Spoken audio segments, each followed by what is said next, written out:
Hi there. You're watching Pop Culture Warrior. This is the way.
Hi there. It's your second favorite DP right here, okay? No, that's Deadpool, you silly little Hufflepuff. Anyways, I'm gonna need you to shut up that pretty little mouth of yours and pay attention because the show's about to start, alright? And, I don't know about you, but I know who's my vote for sexiest ex-soldier turned pop culture show host. Alright, enough foreplay. Let's get on with the show.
Broadcasting live from the basement of a Pentagon. This is WTF Nation Radio.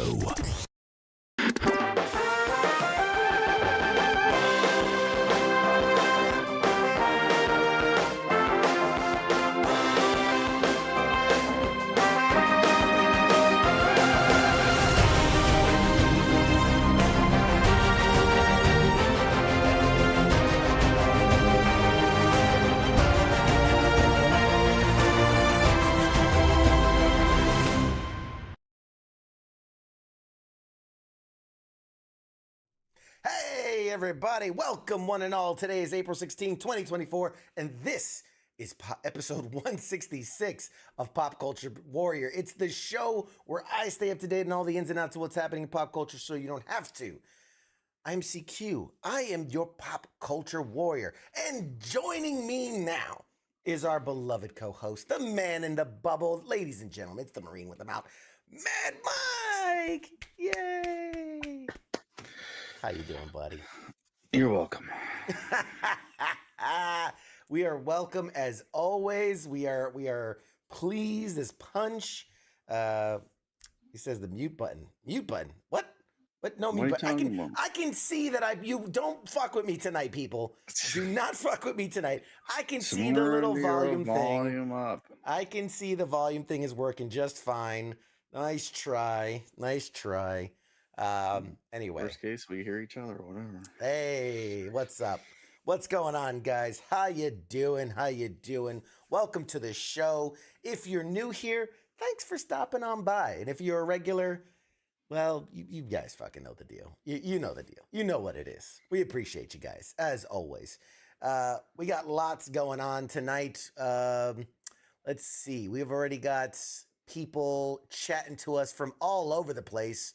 Again, if you're new here, we're live across Facebook, X, YouTube, or is that multiple pages of YouTube, multiple pages of Facebook, where else? X and Twitters. All the other things, the Twitters, the Instagrams. WTF fake news says, wait, what? Huh? Hey, what's going on? We're live across all the internets, people. All the internets. You're welcome. I'm looking at all the chats coming in. Hi, everybody. How you doing? Glad that you can make it out. It's been a minute. I feel like I've lost a step, just from having taken a couple weeks off. How you doing, Mad Mike? How you doing, bud? It's been a minute. Good.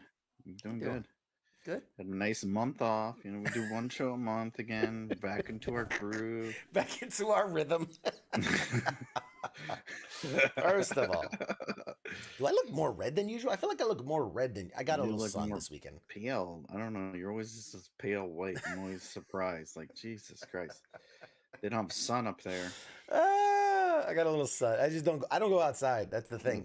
Change that light to like a UV, like one of those plant. I'm gonna buy you one of those plant lights or whatever. No, you get one of the ones. You go to the chicken place and they have the counter, the little red light.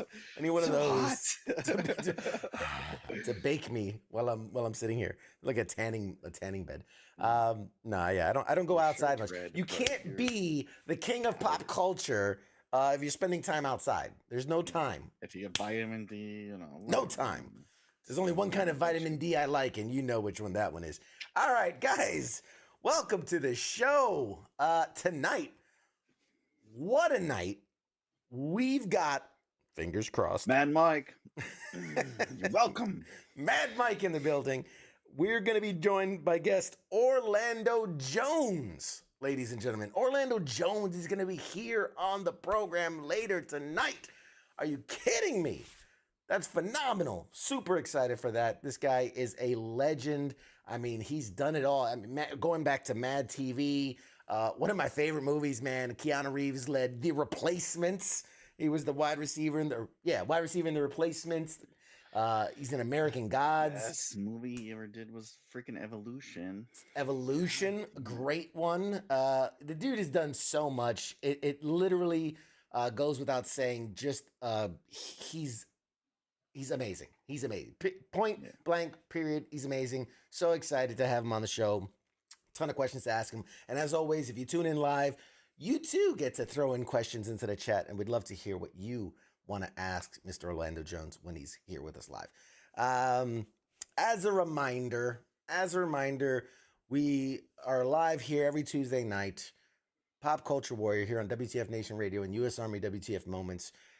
Happy to be so, and now we've kicked it up a notch. We're trying to add more to the Pop Culture Warrior universe by adding. We've been putting some content on Friday nights. We've been doing some tabletop gaming, some video gaming. We did some Lego builds. Just trying to have it's like a hangout. It's just a cool place to hang out. So check us out Friday nights here on Pop Culture Warrior across all the social medias, including Kick and Twitter and Instagram and YouTube and Twitch and all the places you can go live. We're live. MySpace. I got to get my MySpace back up and running. That is still a thing. So quick shout out to everybody in the chats already. Angry Elf, Heath, what's up? Just chillaxing. What else you got? Scott, hey, how's it going? CQ, the guy who goes upstairs during the day. The sun beams on him through the window and he hisses like a vampire. Yeah, Pretty yeah. much. True story. True story. Yeah. Richard Bronco, what's up, man? What's up, everybody? And Angry Elf, every Tuesday night. So funny. So funny. One Tuesday a month. Every Ladies. Tuesday 12 night? shows a Question mark. year. You be happy with what you get. Minus the I almost canceled tonight. You don't know. You don't know. I almost canceled Is tonight. Orlando really showing up? Because I might have like emailed yesterday, be like, "Are you sure tomorrow works for you? Is that a good one?" Because I just went. So okay, so true story. True story. I'll let you in on a little secret. As we've been building a brand and networking and whatnot, I've been getting more and more requests for different things. You have been building a brand. Yeah. I just show up. So we have been show up and dash your hopes. And oh dreams. man. So as we've been building, I'm getting more invites. So I got an invite to Lionsgate. The company Lionsgate reached out and offered. They still are around? They're still around. They're still making stuff. Can you not burn any bridges while we're live, please? Do me a solid and don't burn any bridges while we're here. Please. I can and will mute you. So Lionsgate reached out. They said, hey, local to you, we're doing a sneak preview of a movie we have coming out soon. The movie being, what was it called again? The name is just, it kills me. Gentlemanly Warfare. The Ministry of Ungentlemanly Warfare is the name of the movie. And a fancy name for British Special Forces. Yeah, pretty much. You go to church it up because you know proper English. Yes, it's a Guy Ritchie film. Comes out next week, and your boy got passes to see it tonight of all nights. Because of course they're gonna do it on a Tuesday night, right at the time I'm going live. So obviously, I chose you guys. I chose you right there. I chose you over going to see a movie before anybody else. But in my stead, because Guy Ritchie doesn't really disappoint. He doesn't disappoint.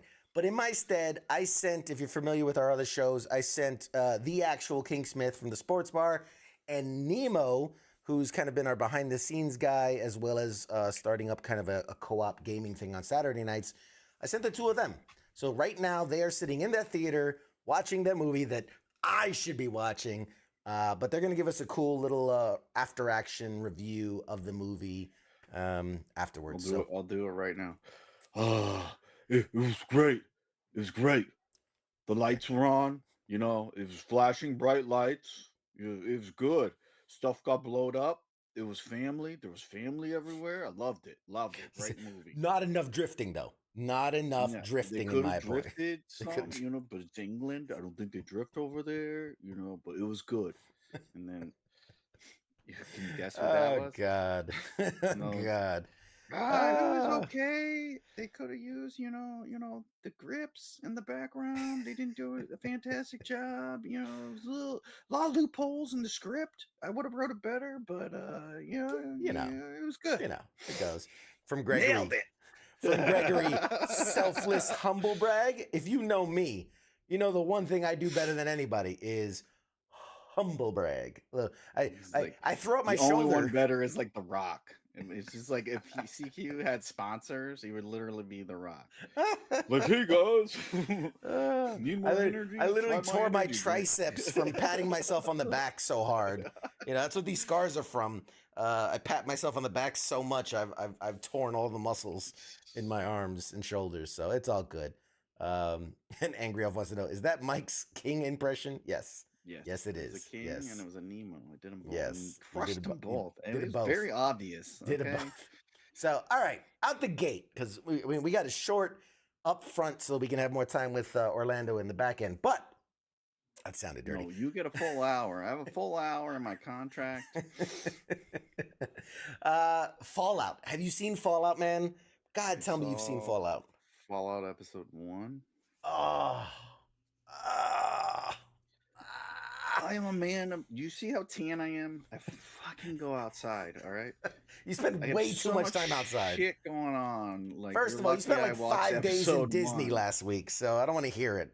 You spend way too much time at Disney. That's the problem. It's my kid's birthday, and what Yeah. do they do? We go to freaking Disney. Hey, Okay? that's who told you to have kids. Anyway, I'm sorry it impedes with you and your show. right, you better. But yeah, I So- saw the first episode. Fucking phenomenal. Amazon like just They're killing it. crushes it. They crush Killing everything it. they do. I've really never saw an Amazon show, and I'm like, this is fucking hot garbage. I don't like it. It's so good that it And it's baffles a me. video, like a video game thing. You're like, oh, they're gonna fuck it up. Like, look at all the other ones. No, It's they so crushed it. damn good. It's so damn good. If you They guys are probably like hired people that played the game yeah, and like had talent to write it, and then they just like told the executives to like, oh, just go in the corner. pretty much stay the fuck away from us. Let us do everything. Yeah, we'll do it. What it is We'll is just put your name on it, and you can take credit. Amazon sees The Last of Us and they go, oh, wow. So if you do a faithful adaptation, it wins awards and makes a shit ton of money and brings in people. Oh, let's try that. And they get all the right people in place. And remember, I've been talking about this for a Did it though while. with the comic book. They did it with the boys. Yeah. And then I'm this like, went off. They know what's up. it's so, oh man, it's so good. It's so good. I think what it is, the executives are just like, okay, we got, $100 million. You guys do you. Throw our names on this. Say we did whatever. Go to town. Yes. Wherever else, the executives are like, no, you know what I need in here? I need this. I need that. And this shit sucks dick. Because it's like, you've never seen nothing. You've been like, oh, I don't even own a TV. Yes. But I'm in charge of Netflix. Scott, right on the ball, says, I think it also helped that Todd Howard and Bethesda were heavily involved. Absolutely. Absolutely. Yeah. That was a critical decision on their part to have, the game creators involved. Shocking. And to fucking listen to them. Wow. Like, Jeff Johns was a part of like almost every DC property. Did they listen to him? No. Nah. Yeah. Did they make hot garbage? Yes, 100%. 100%. So, okay, won't go into spoiler territory.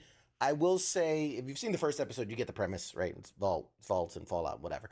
I liked it. I liked it a lot. I think they did a great job. What's his name? Walter Goggins. Goggins. That guy. God. So good. He's like the So new good. Gary, he's the new Gary fucking Oldman, man. He's such a great character actor. And if you've He's only like seen in episode everything, one, and he always does fucking awesome. if you've Nobody only knows seen his episode name. one, Everyone's like, "Who the fuck's that guy?" Yeah. Oh, he's from. they know his fucking, face. They know his Yeah. face. They don't know his name. You get it mixed up with the Mayhem guy from Allstate. that guy doesn't have talent. Everyone only knows him from Oz. Yeah. No, so the thing with Walter Goggins, killed it, crushed it. Like, again, episode one was just a take. Like oh man, just watch, just wait till the rest of it's so good.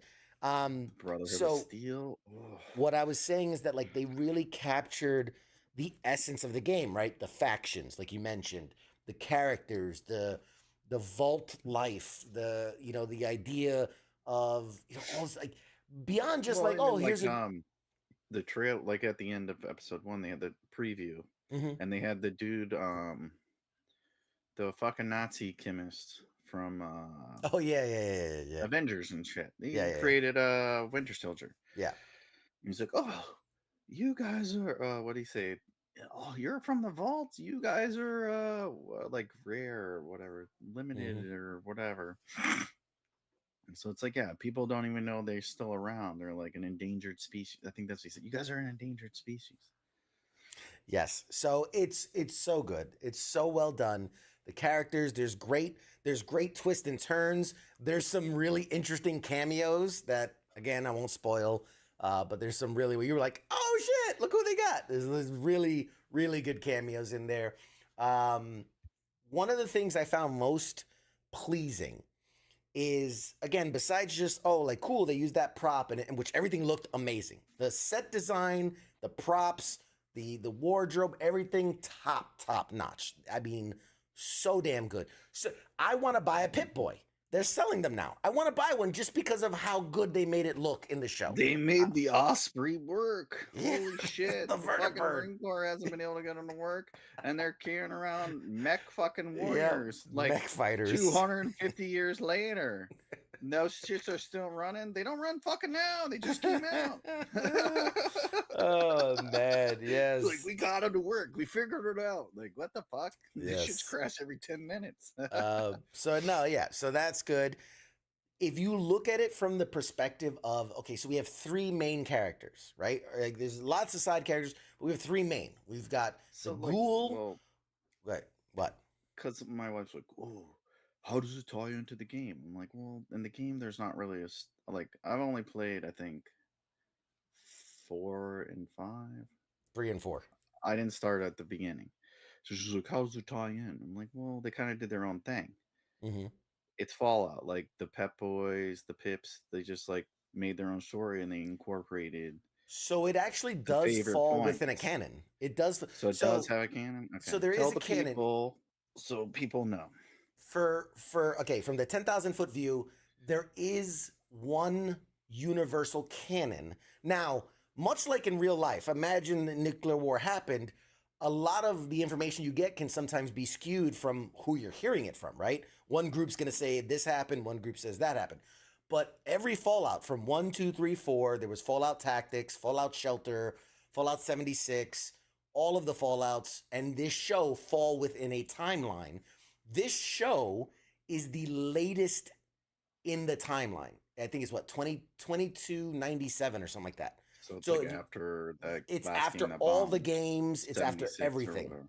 Yep, Okay. it's after everything. Now, they did mention that Fallout 5, when it does come out, will take place after this show, canonically. But again, because all the games, like one is in DC, one is in California, one is in Vegas, one is so that's why they can be so different and not cross over storylines. Also, they're sometimes anywhere from 10 to 100 years apart in the timeline. Like there was even a DLC where you play the Battle of Anchorage, which they talk about in the show. At a point, they talk about the veterans who came back from the Battle of Anchorage when they fought the commies, the Reds in Alaska. That happened, and that's a DLC you can play from, I think, Fallout 3. There's a DLC called the Battle of Anchorage. So all this stuff really does tie in. Now, is it an adaptation from the game and all that? No, it's its own story within an established universe, which is awesome. And I think they did really, really good to capture. What I was going to say before was that one of the things I loved is when you play Fallout, one of the key elements, whether people realize it or not, is that there's a morality system, right? You can be good, you can be bad, you could be self-serving, right? You can be that middle anti-hero where like, I'll do the right thing as long as I get paid. And they gave us 3 characters that represent that. The ghoul is just pure hedonistic, I'm just going to get after mine. Obviously, Lucy, the Vault Dweller, grew up to be good, and I'm going to help people. And then you have the Yeah, those knight, rich, those who's rich people. exactly, and the morality, the high ground. Sheltered. And then you have the knight or Maximus, who's trying to be a knight, and he's that middle ground where he's like, I'm going to do the right thing, but it's really self-serving. It's really because he wants glory. He wants to be a hero. He wants these things, and he's self-serving. So you have the 3 moralities playing out through the season, right? Like what happens when you're, blindly good? What happens when you're just only serving yourself? And what happens when you're that kind of moral ambiguity? So anyway, I love it. I love it. I've seen the whole season. It is amazing. So well done. A season 2 hasn't been announced yet, but if there is anything good and holy in this world, we'll get 5 seasons. And not only do I want to see the continuation of this story, I was thinking to myself earlier, this would work so well, right? Where give us, if we follow this narrative, this story, but then separate from that, give us an anthology series, a horror series where each episode is a different vault. It's the history of a different vault, right? Like, let us see what happens in Vault 22 and Vault 97 and Vault 108. And and each episode is like a beginning to, like, it could be the early days, it could be the later days, it could be the middle days, whatever. But like how, because we know anybody that's played Fallout or seen the series knows that like there are very few control vaults. Most of them have these wicked experiments, which I will give them credit. Again, not to spoil, but just to say that something this show gave fans of the series, they gave them some answers. Because even within the Fallout universe of games, it's never really clear who started the war, right? Who dropped the first nuke? Was it us? Was it them? It's never really clear why are these vaults, like, we know the vaults are doing these weird experiments, and it's always to further, vault techs, whatever. But really, why? Who made those decisions? Why? Not to say we get all the answers. Classic, we give in to big people do what corporations tell them to do. Well, pretty much, yeah. Why do people buy? Why do you buy the new iPhone every year? Because it's 1,000. Because my overlords demanded it.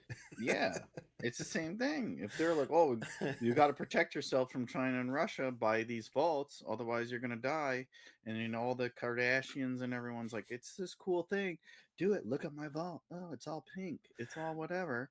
People will buy it. People are sheep, and they're consumers because they don't know any better. Like, that's all most people know. They know what they see on TV and what they see online. Yep. And it's just like an exaggeration of that fact with the vaults or whatever. So it's like, yeah, you buy it. It's like all the shows, like what was the other one? We had the guy, ML's brother on, where he does the show where you can go in the afterlife and shit. Uploaded? His cousin uploaded. Yes.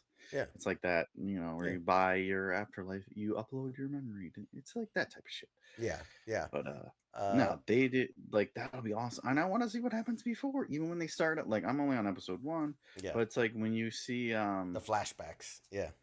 Yeah, when dude's the cowboy at the birthday party, and it's like, yeah, you can even do shit before then. Like, yeah, you could do like Fear the Walking Dead. You can start pre bomb drop, and again, I don't want to spoil it, but there are more little flashbacks of pre-war time, so you have more to look out for that. Scott said, seeing the production value gives me great hope for 40K. That's true. It was a new Fallout game, in my opinion. It was like watching a new Fallout game. Yeah, great. Yeah. He said, I heard season 2 is confirmed. Not officially. It's not confirmed yet, but we're hoping for any day now. We should be getting the word. They'll do it. You have to. You have to. Like, what else they have? You can't just run The Boys nonstop. They're trying. They're spinning it off 6 different ways. So but it's like, it's not gonna work. Like, it worked with Walking Dead. It's not gonna work. Okay, you can only watch so much. Like, okay, I'm a Marine, but I can only take so much dick. Okay.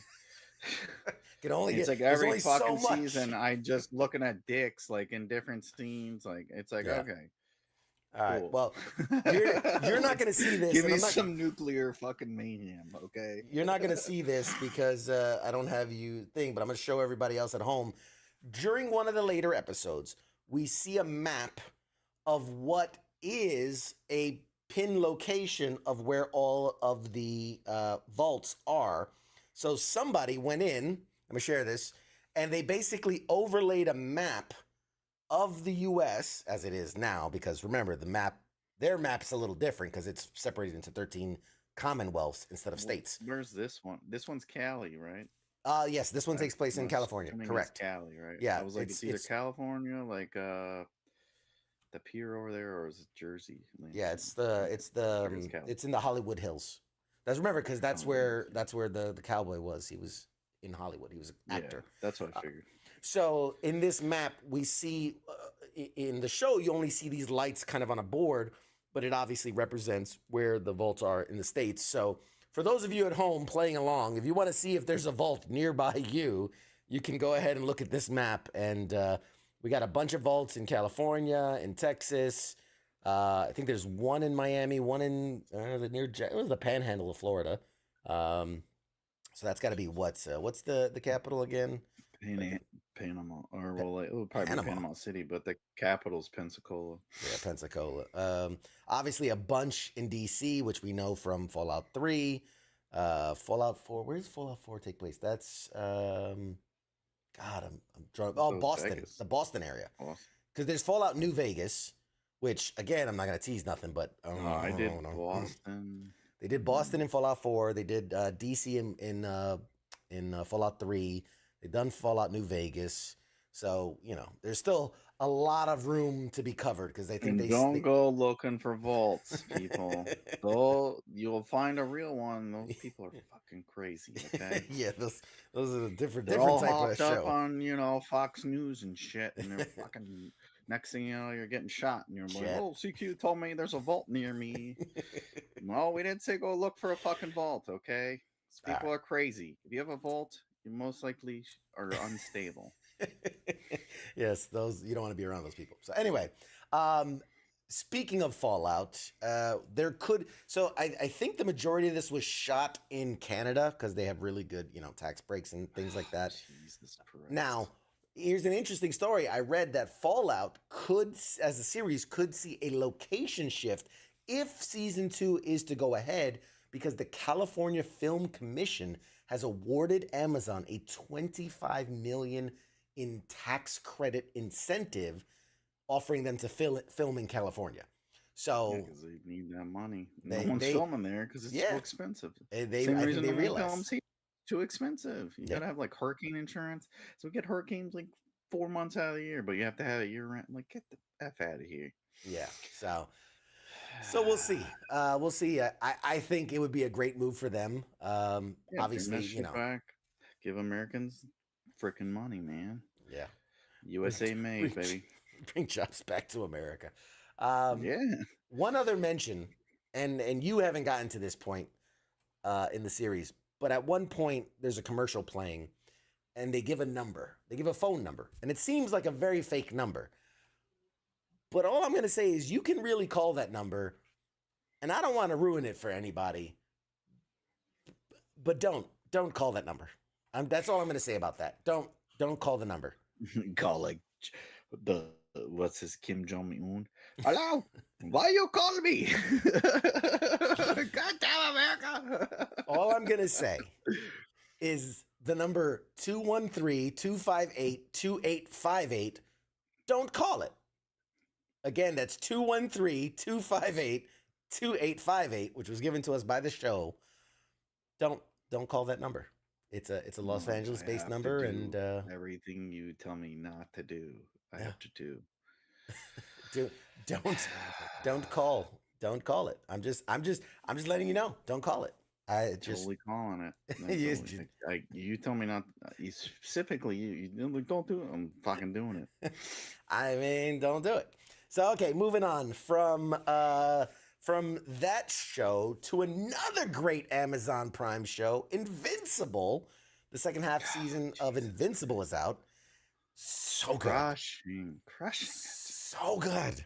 Crushing it. I'm upset because there was that large gap between the first half of season 2 and the second half of season 2. I get it. It's an animated show. They gotta draw everything. Yeah, it takes a while to draw stuff. Okay, it's not fucking easy, especially when you're, you need 100 people and they had a strike and all that bullshit. Yeah. Brittany says, say the numbers slower.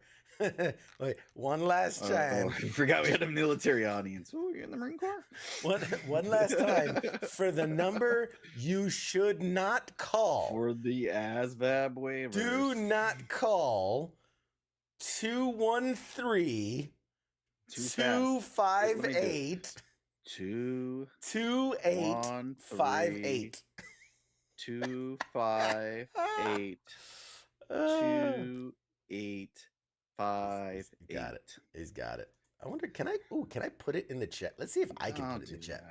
I'm just. What is it going to? I'm trying to get hacked. I'm trying to tell people don't call this number. 258, and then it's was it 2858? Let's see if it goes. Let's see if it goes through. But there you go.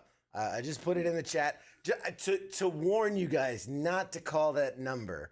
I put in the chat. That way you know not to call that number. Anyway, moving on. So Invincible.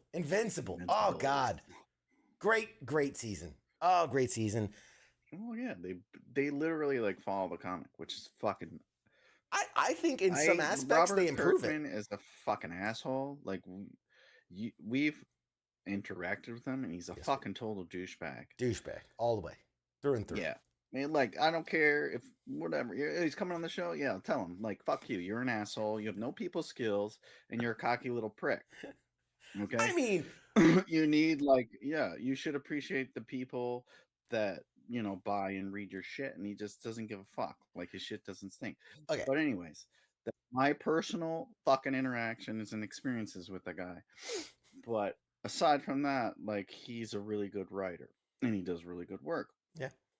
I think he's like the Stan Lee of our generation in that he's a good world builder. Stan Lee is fucking a phenomenal people person. He loves and appreciates it. I think it's because he struggled for years and years and years. Yes. Like he wrote all this shit and he made no fucking money. For like 40 years. Like, yeah. He was like in fucking New York, which is like the most, like the dude's like sucking dicks to like, oh, read my comic book. And he's like, rest in peace.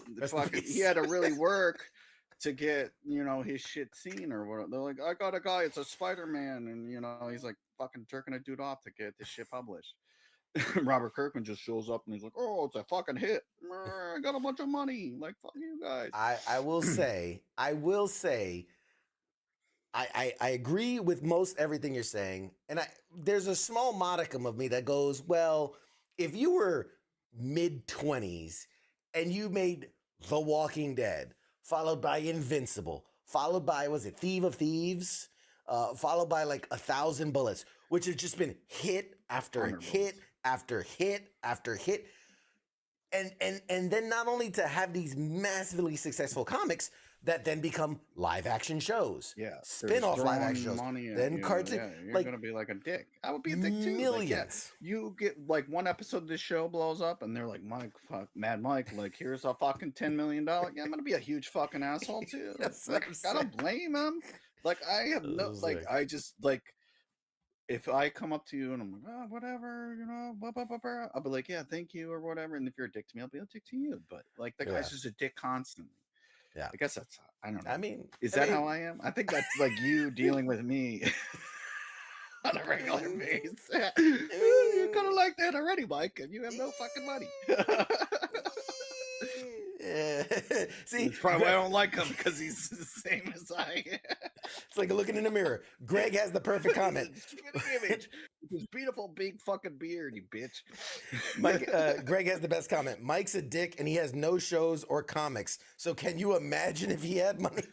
Yeah, if I was successful or good at something, fuck. He'd be the ghoul. He'd be the ghoul, man. He'd just be a radioactive prick in the wasteland. No, but like, God. Yeah, and the guy's fucking like he does great work. I mean, never read a bad comic that he's written. So like, and I really fucking wish, like, Thief of Thieves is my favorite fucking comic book that he did. And I really wish that I think it was AMC was going to do the show. It's coming. It's coming. You have hit after hit after hit. It's coming. It's absolutely coming. And now, who wants to buy it and risk it? Like, fuck it, Ryan. Go to Ryan Reynolds. That guy does anything. He's doing fucking soccer. God damn, no one in America likes soccer. Yeah, he made it popular. I only like it because I have to coach my kids in this shit.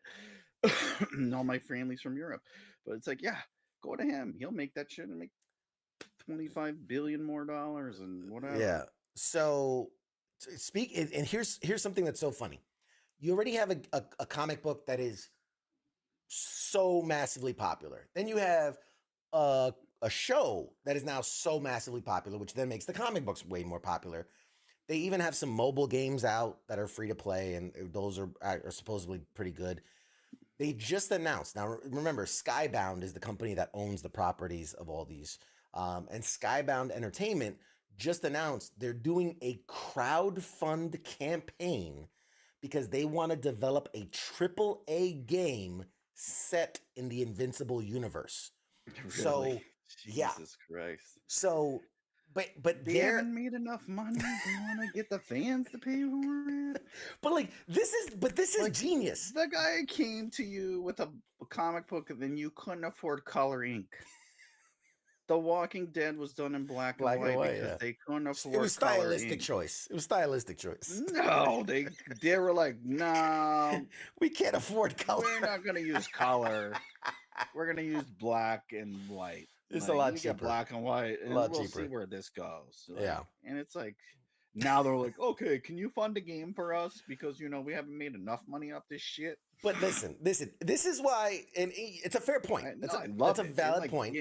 Game recognizes game. Like, good job. You do you, player. Like, fuck. People will pay for it. People pay. What was it? Potato salad. People paid fucking like $1 million for some potato salad shit. Like go for it, man. So this okay. So here's the thing. Meanwhile, hey, did you put the Patreon? Run the Patreon on the bottom of the fucking page before you say this shit. We're struggling here. God damn, we can't power CQ's. Can you see what we got going on here? We can't power CQ's teleprompter. So okay, all valid points. But let me just counter with this: is that they have made a shit ton of money, and they could easily partner with a software company. They can partner with EA or Ubisoft or whoever. Microsoft, PlayStation. And then, but smart on them is that you lose a little bit of creative licensing because the game developers are gonna go, well, we got to do it this way because, and you can't really say nothing. And then B, you're having to split the acclaim. You have to split the money, all that, because that goes to the makers of the game. So their intent of crowdfunding is they want to start a studio. Like they want to start a gaming studio. They're going to make this their own gaming studio. And obviously their first big project is this AAA Invincible universe. And so we want to make this. They're like, Robert Kirkman is directly involved. The team behind the comic are directly involved. We want to make it in-house so that it is true to that universe. And it is, and they're like, But this would be. What else is from Skybound? Walking Dead. I only know Robert Invincible Kirkman properties. Yeah, all the Robert Kirkman properties. Let me Google it. Yeah, but what else do they have? Like, yeah, that's all you freaking need. Like, really, when you come down to it. But it's like, do you have another property? Yeah. I mean, yes. And Scott, that's fair. He goes, yeah, but just remember, Suicide Squad was a AAA game. Yeah, but it was... That's the studio. They just rehashed, Arkham Knights, basically, is what they did. Gotham Knights, whatever it's called. Yeah. So, but yeah, so the reason I brought this up is the crowdfunding launched today. Now, they've already raised, they said internally, they had already raised $18 million. Like that was through private funding. They had already raised that. So they go, this is just, to add on to that. And this is a way that people can get directly involved. Like you could help raise money to build this great game. A lot. They set their goal to $50,000. I swear to God, this is true story. Really? They set the goal at $50,000. 50,000? Really? Well, they've already secured 18 million. That's like the already intro. in. Like that's like you have start, pause. that just loads the game. That just loads the game. That's the loading screen. But anyway, so they set the goal of 50,000, right? Which I guess they really underappreciated what their fans are going to do. It launched today. When I tell you the last time I checked, a little bit earlier today, they are past 470,000. So they're at almost 500,000 day one. And that's probably just the higher stat. I don't know what they're using for. It could just be publicity. Like, oh, we'll just like we're gonna create our game or whatever. Regardless, we'll throw this out there for publicity and we'll use it for whatever. You'll probably give away like 10,000 copies of the game for. I would hope. I mean, who Something like knows? that. Oh, I maybe they'll take my advice. Maybe one of the 5 people watching are from there. And so they'll give away a bunch of the games or something. Like use that money for something good. so I briefly looked over because this wasn't on Kickstarter. There's a new crowdfunding thing is like called Republic. Their platform's a little bit different. Their platform isn't, hey, donate money and then you'll get a reward like a free download of the game.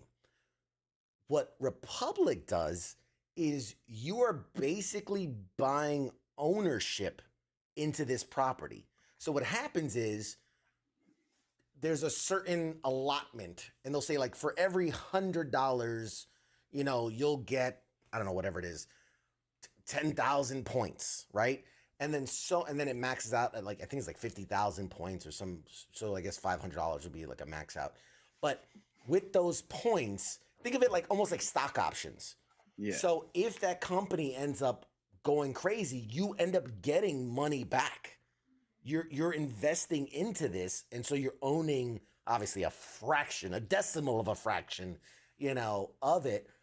But like that's the platform thing is like, hey, you will own part of this, much like a stock, a private stock. Well, man, that's worth it because the game like shoots to the thing, and then you'll get a bunch of money or whatever. Yeah, I mean that. So again, I can see why. And so as I was reading through the stuff on this website, something that caught my eye that hasn't officially been announced is because they were talking about Invincible, and they were talking about how popular it is and 100% Rotten Tomatoes, and they're talking about all these things. And they alluded to the fact that we're going to get a lot more. Now, for those that don't remember, season 1 and 2 were greenlit as a pair. After the success of season 1, we obviously had that big pause to season 2 because of the writer's strike and actor strike and all this other stuff going on. But they had greenlit season 3 already. So we're good till season 3, but nothing official past that. Well, in their little post and sharing their information, they already said we are already working on season 4 and 5 of Invincible. So, they kind of beat Amazon to the announcement, but we know we're getting a season 4 and 5 of the Prime Invincible. So they said basically they're locked in for an order. So, yeah, I mean, I don't blame them. It's freaking phenomenal, and they're it's doing a great job. Great show. And I love when they do fucking cartoon shit. Like, it's a medium that needs its due. Like Yes. I draw, as you know. So like I appreciate when people do. I love the animated shit. It's freaking hard shit to do. It takes a lot of time, a lot of effort. Like that's why like the stupid Disney shit that's all digital, it takes 3 to 4 years to make one of those animated movies. The Pixar movies you watch, it's 3 to 4 years of work. Like that's a lot of shit for a cartoon. Like, and obviously we've had a lot of shit on it in like 10 minutes. Like it's fucking garbage. Like fuck that shit. This wasn't my favorite. They put a lot of work into it, and that's one thing that like that's what kept DC alive was their animated shit. It's been on point forever. I mean, they do some weird shit like like the gaslight bullshit and all that ninja nonsense, but they've been doing great work for years. So it's fair point. It takes a lot of talent and a lot of effort, and it's just like an underappreciated. Like people love anime. It's like that shit takes a lot of time too. Yeah, but we're doing it here. But they bump. Nobody those gets things their out due recognition. Those anime shows, because they pay them like 2 cents an hour, and they're in a fucking hot ass room just drawing pictures all day. Those shows have new episodes every day because them dudes are just bumping that shit out. They have nothing out there. They're like that's so slave crazy. labor. Okay, we don't talk about that. Here we have rights, and people have to take. There's laws, labor laws, and things. So Scott asked, does crowdfunding count towards the purchase normally? So again, depending on what platform you're using, typically if you're on like a Kickstarter, which has kind of started the whole crowdfunding craze, I'm going to draw a comic book. I'm going to sell the comic book for, if you donate $10, you'll get a digital copy. If you donate $20, you'll get a physical copy. That's up to me as the creator of the fund of the program to say, what will you get for donating what amount of money? Technically, I could say, hey, I'm doing this thing and you're going to get shit. Just give me money. most people aren't going to donate to that, but if you incentivize them, that's the idea. That guy that Don't did even the, don't do it. it was Don't like do the it. beer. No, he was a musician and he did the comic. I'm And gonna he say you're had gonna like start poking fun at me, and I'm no, not I here for fucking it. bought the shit. Like whatever. It's called like beer goggles or Yeah, I don't know. It was like first season shit or whatever. He was yeah. a musician and he had a bunch of artists create a comic and or do comics to his music, and it was tiered. So like the first tier was a digital thing, Hmm. and for like $10, if you give Man, 25 bucks, you got a trade paperback. that's a I did like throwback to 50. a I did early like time. 50 and I got a record and I got the book and all that. Dude, And you're throwing it back I to did like it season just 1. for you. It's in my thing. Like there was only like 1,000 of them made, and it took Yep. like 6 months to get. But You're they all tossing do it that. back, way Like back it's to always season like 1. that. It's like digital. You get a physical thing, and then the more you give, the more you get. Like Right. if you give like $10,000, the dude's like sucking your dick or something. All right. So moving on. So moving on. So You real quick, got a Robert Downey wait. Jr. Avengers poster somehow. So we got a couple more minutes before our guest Cocaine is a hell of a arrives. drug.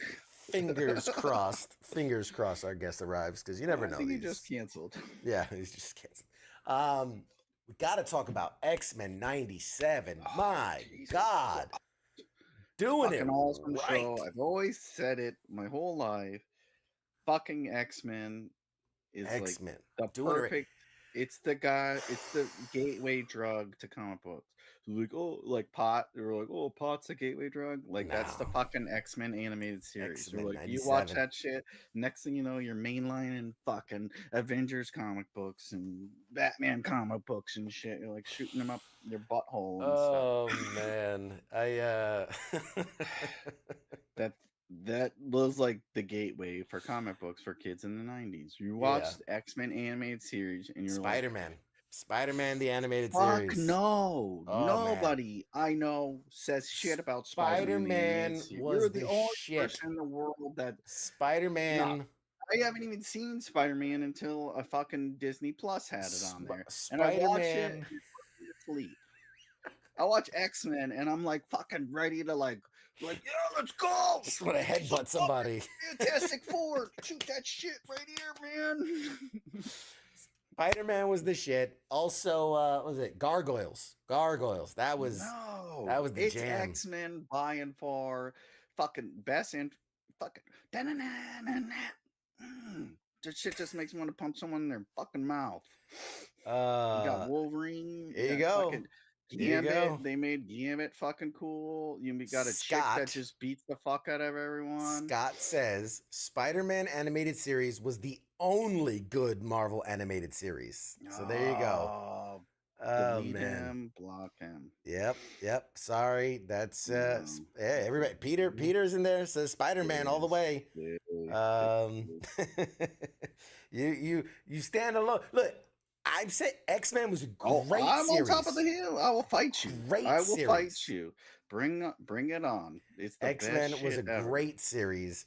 X-Men All I'm saying seasons is 1, 2, and they fell off towards the end, like all shows. You know, there was controversy and whatever. Yeah, all shows are like that. They brought it back with a vengeance. They're doing Spider-Man? No, they're doing Spider-Man Amazing Friends. I mean, fair enough. We're gonna.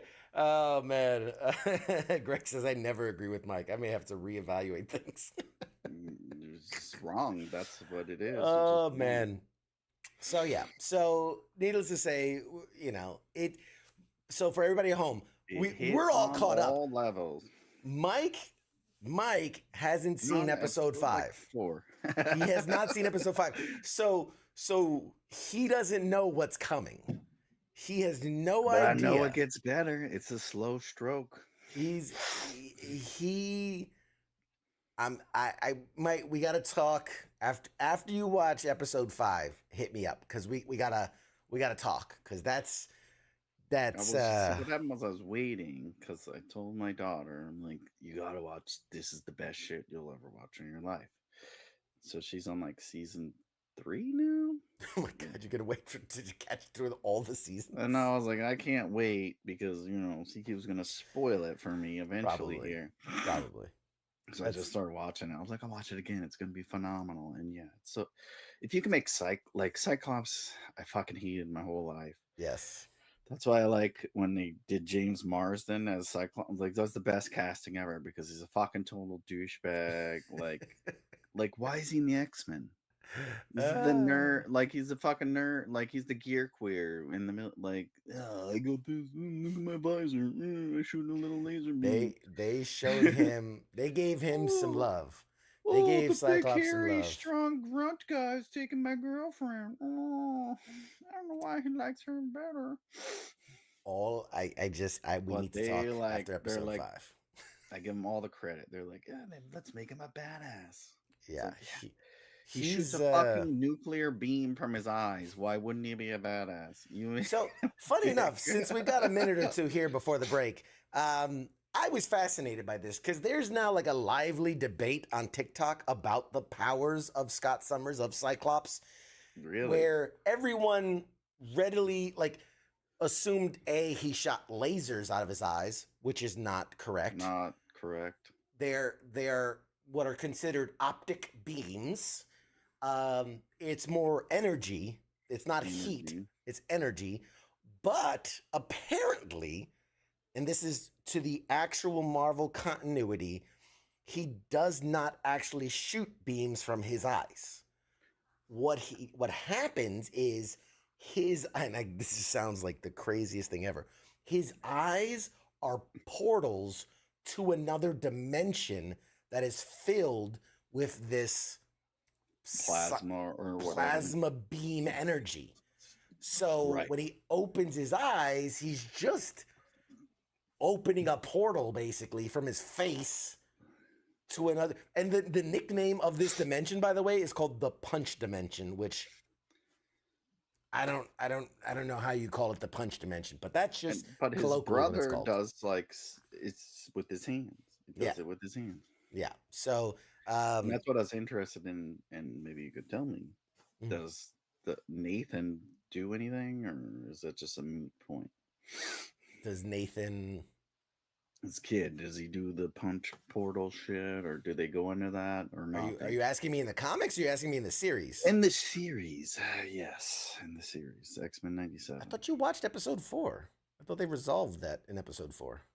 So I'm on episode, but so you must be on episode 3. Mr. Sinister, and then he puts him in the green goo, and they rescue him at the end. That's the last one I've seen. Yeah. Okay. Well. Okay, so he dies. Episode 4. Got it. He doesn't. Yeah.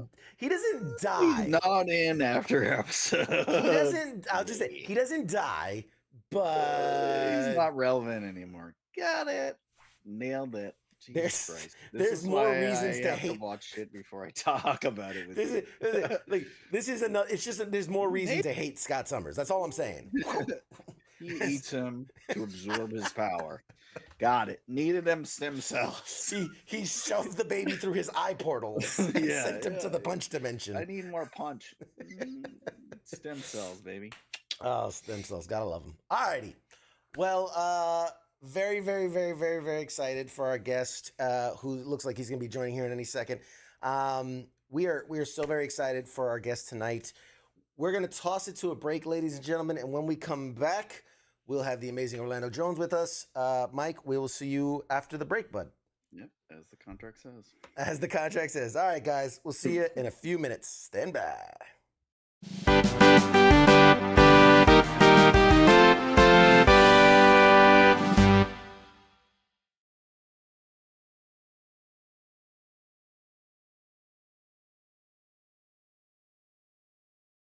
You're listening to the sounds of WTF Nation Radio.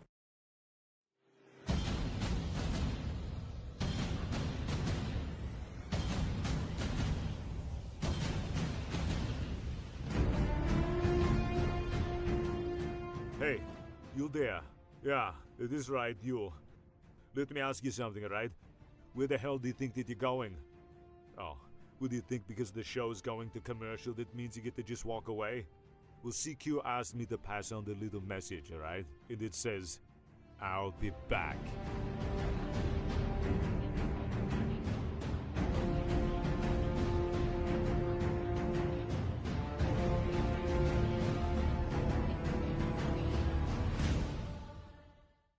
After all I've done, do you love me now? Do you love me now? After all I've said, running through your head, do you love me now? Do you love me now?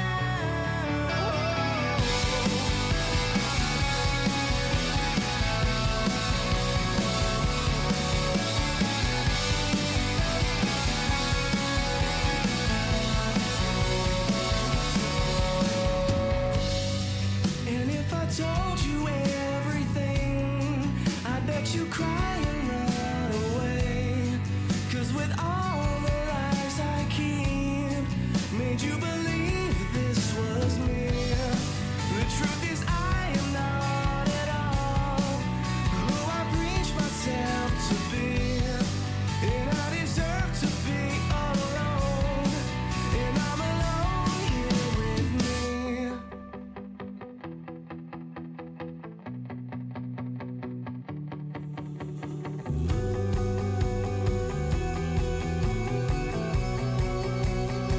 And after all I've done, do you love me now? Do you love me now? After all I said, running through your head, do you love me now? Do you love me now? And if I told you everything, I wonder if you would believe that with all the ways you've tried, I couldn't change my selfish needs.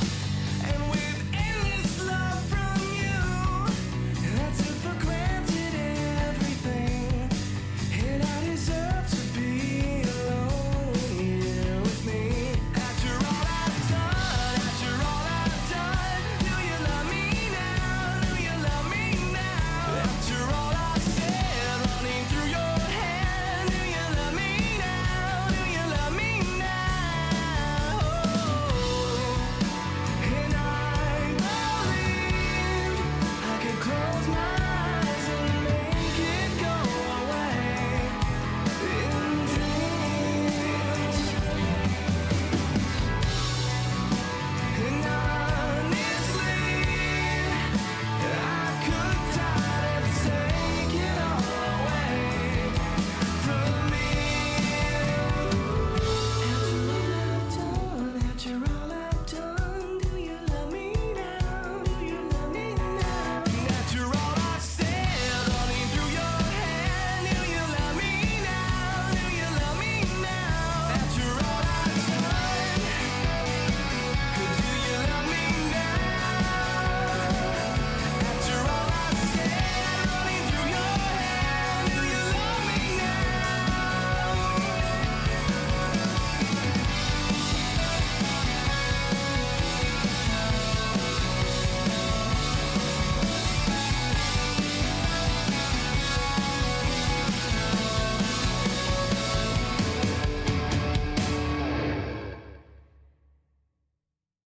You're watching Pop Culture Warrior. The force is strong. They have the high ground.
Broadcasting live from the basement of the Pentagon.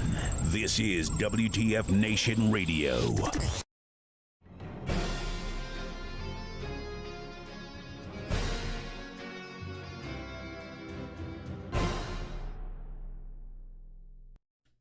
Hey, everybody. Welcome back. Welcome back. Welcome back. This is Pop Culture Warrior. I am your host, CQ. And joining me tonight is one of the most versatile talents in the entertainment industry. I mean, he made us laugh on Mad TV and intrigued us as the enigmatic Mr. Nancy in American Gods. He's been a powerful voice both on and off the screen, from stand-up comedy to writing to acting to advocacy. He is a man of many talents and passions. Please join me in welcoming the ever charismatic, the one, the only, the incredible, ladies and gentlemen, it's Mr. Orlando Jones. Oh, my For a God. minute, I thought I was about to be asked to leave. I was like, who is he talking about right now? All What right, is fair. happening? No humbleness here. No humbleness here. You are a once in a generation talent, man. You are an incredibly beloved fixture in comedy, in drama, and acting. I took the time. I mean, I know you from your work, but anytime I have a guest coming on, I always like to sit back and just kind of look, from that eagle view, that 10,000-foot view of like their career and their work. And my God, man, you've been busy. You've been busy. You got a lot going for you. I've had a good time. There's a lot going on. You know what I mean? All right. So we only got you for a short amount of time, so I want to make the most of this. First, we'll do a little get to know you. We'll talk about some of our favorite works of yours. We've got a bunch of people in the chats already clamoring to talk to you and to ask questions and things. So guys, if you have questions in the chats, put them up there. We will get to them as we can. But as always, we start with the same question every time for the folks at home. What is your military connection? Oh, wow. Do people have one military connection? I don't know. That seems weird. I've multiple, probably. From my Uncle Tommy, who obviously served in Korea, to my great grandfather who served under Eisenhower as well. Geez, so many friends, USO tours. I think I did, how many military bases? I think I did like 25 military bases in Korea. Just base jumping in a helicopter from Seoul everywhere. We play like a charity basketball game and, hang out with some people and whatnot. So I don't know, man. I think my biggest connection is trying to get Hollywood writers to stop using certain phrases that they think represent the military. Like bullshit like stay frosty, lock and load. You know what I mean? Oh, get some. I'm like, I ain't never heard no dude in the military say get some and like don't die on me. I'm like, what the fuck is happening? I'm like, I've never heard any of this bullshit. And also the other odd thing, at least for every guy who's a friend of mine or every lady who's a friend of mine is in the military, I never understand the whole thank you for your service thing. Like, what is that about, dude? Like, because if I was in the military, I would be like, what makes you think I did this shit for you? Like, what are you thanking me? Go away. I find it all very confusing.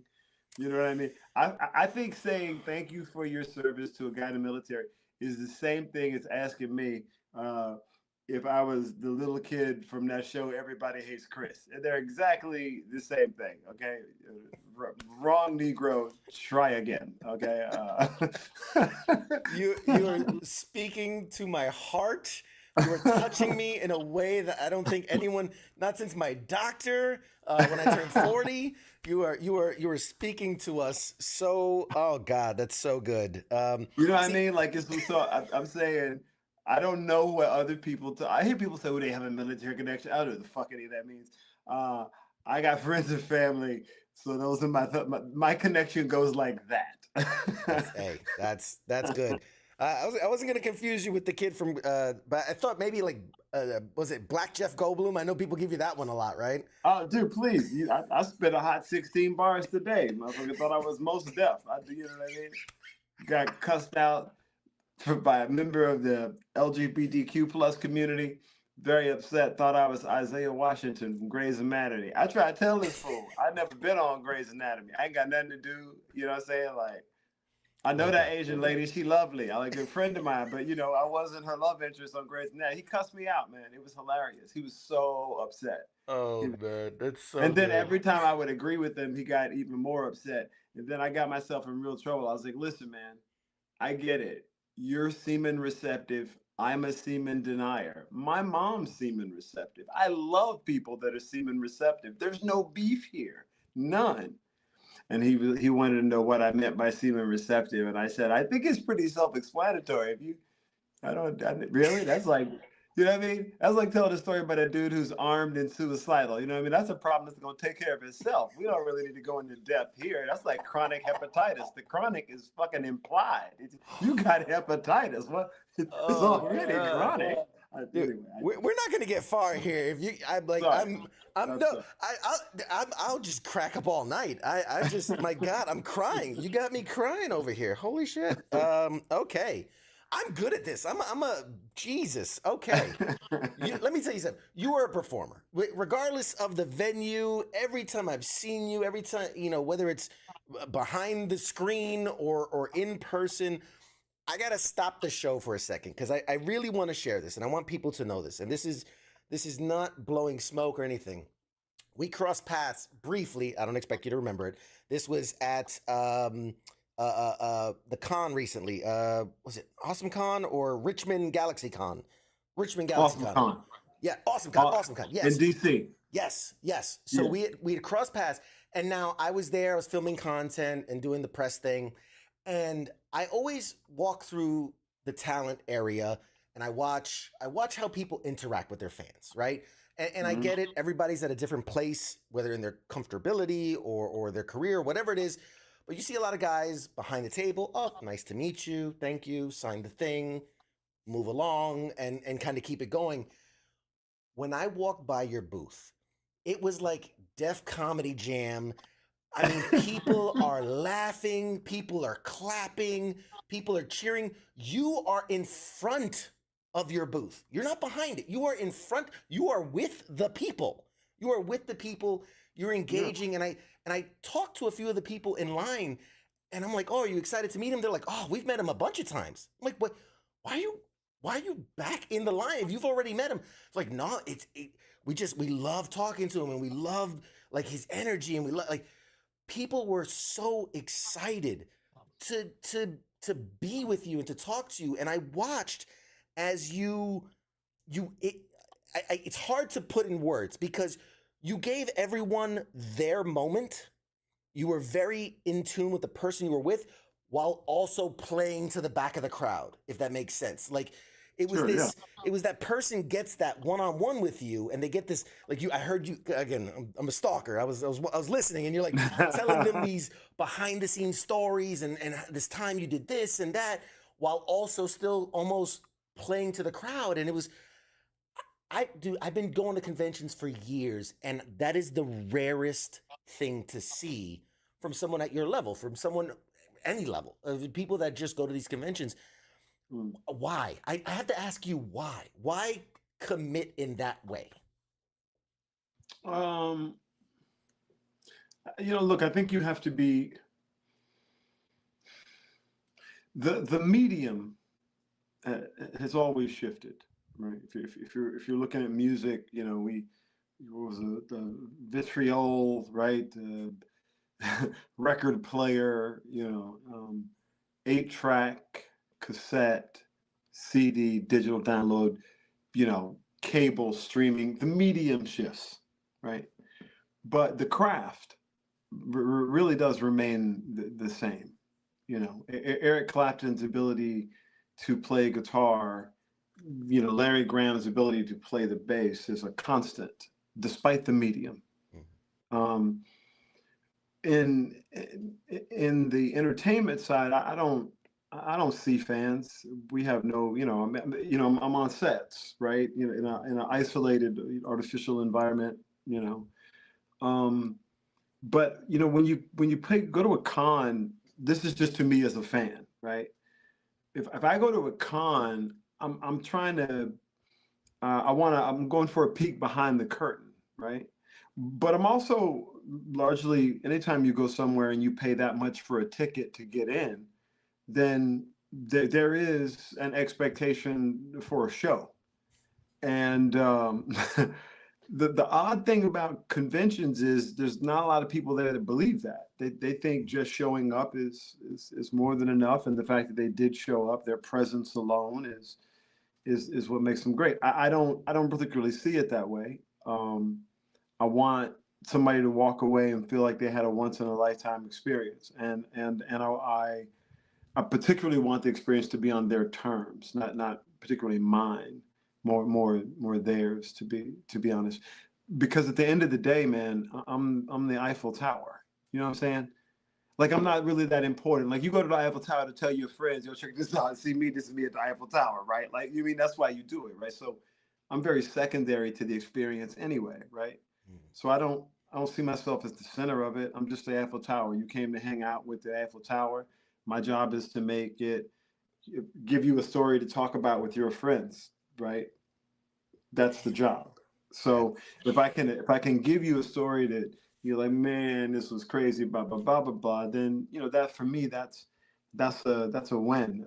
If my expectation is that simply being in my presence and me stroking a piece of paper with my name on it is, and I get that has a value, and I get that people want that, and I understand it, but I would prefer, if we met, for you to have actually met me.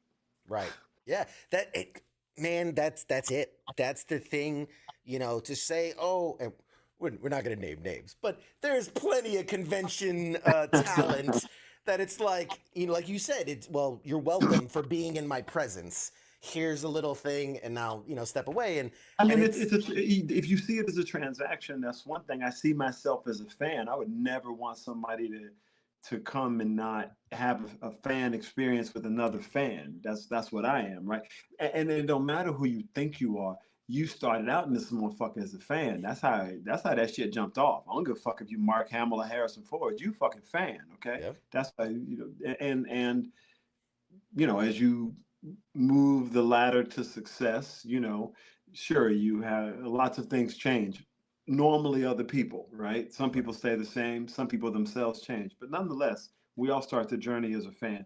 I just choose to maintain that window because it's the window, for a kid from Alabama, South Carolina, deep South, you know what I mean? In places where there are actual military bases, Fort Jackson, and largest military base in South Carolina. You know what I'm saying? They just I remember when they moved the Navy from Charleston to Corpus Christi. You know what I'm saying? Like I'm from a military state.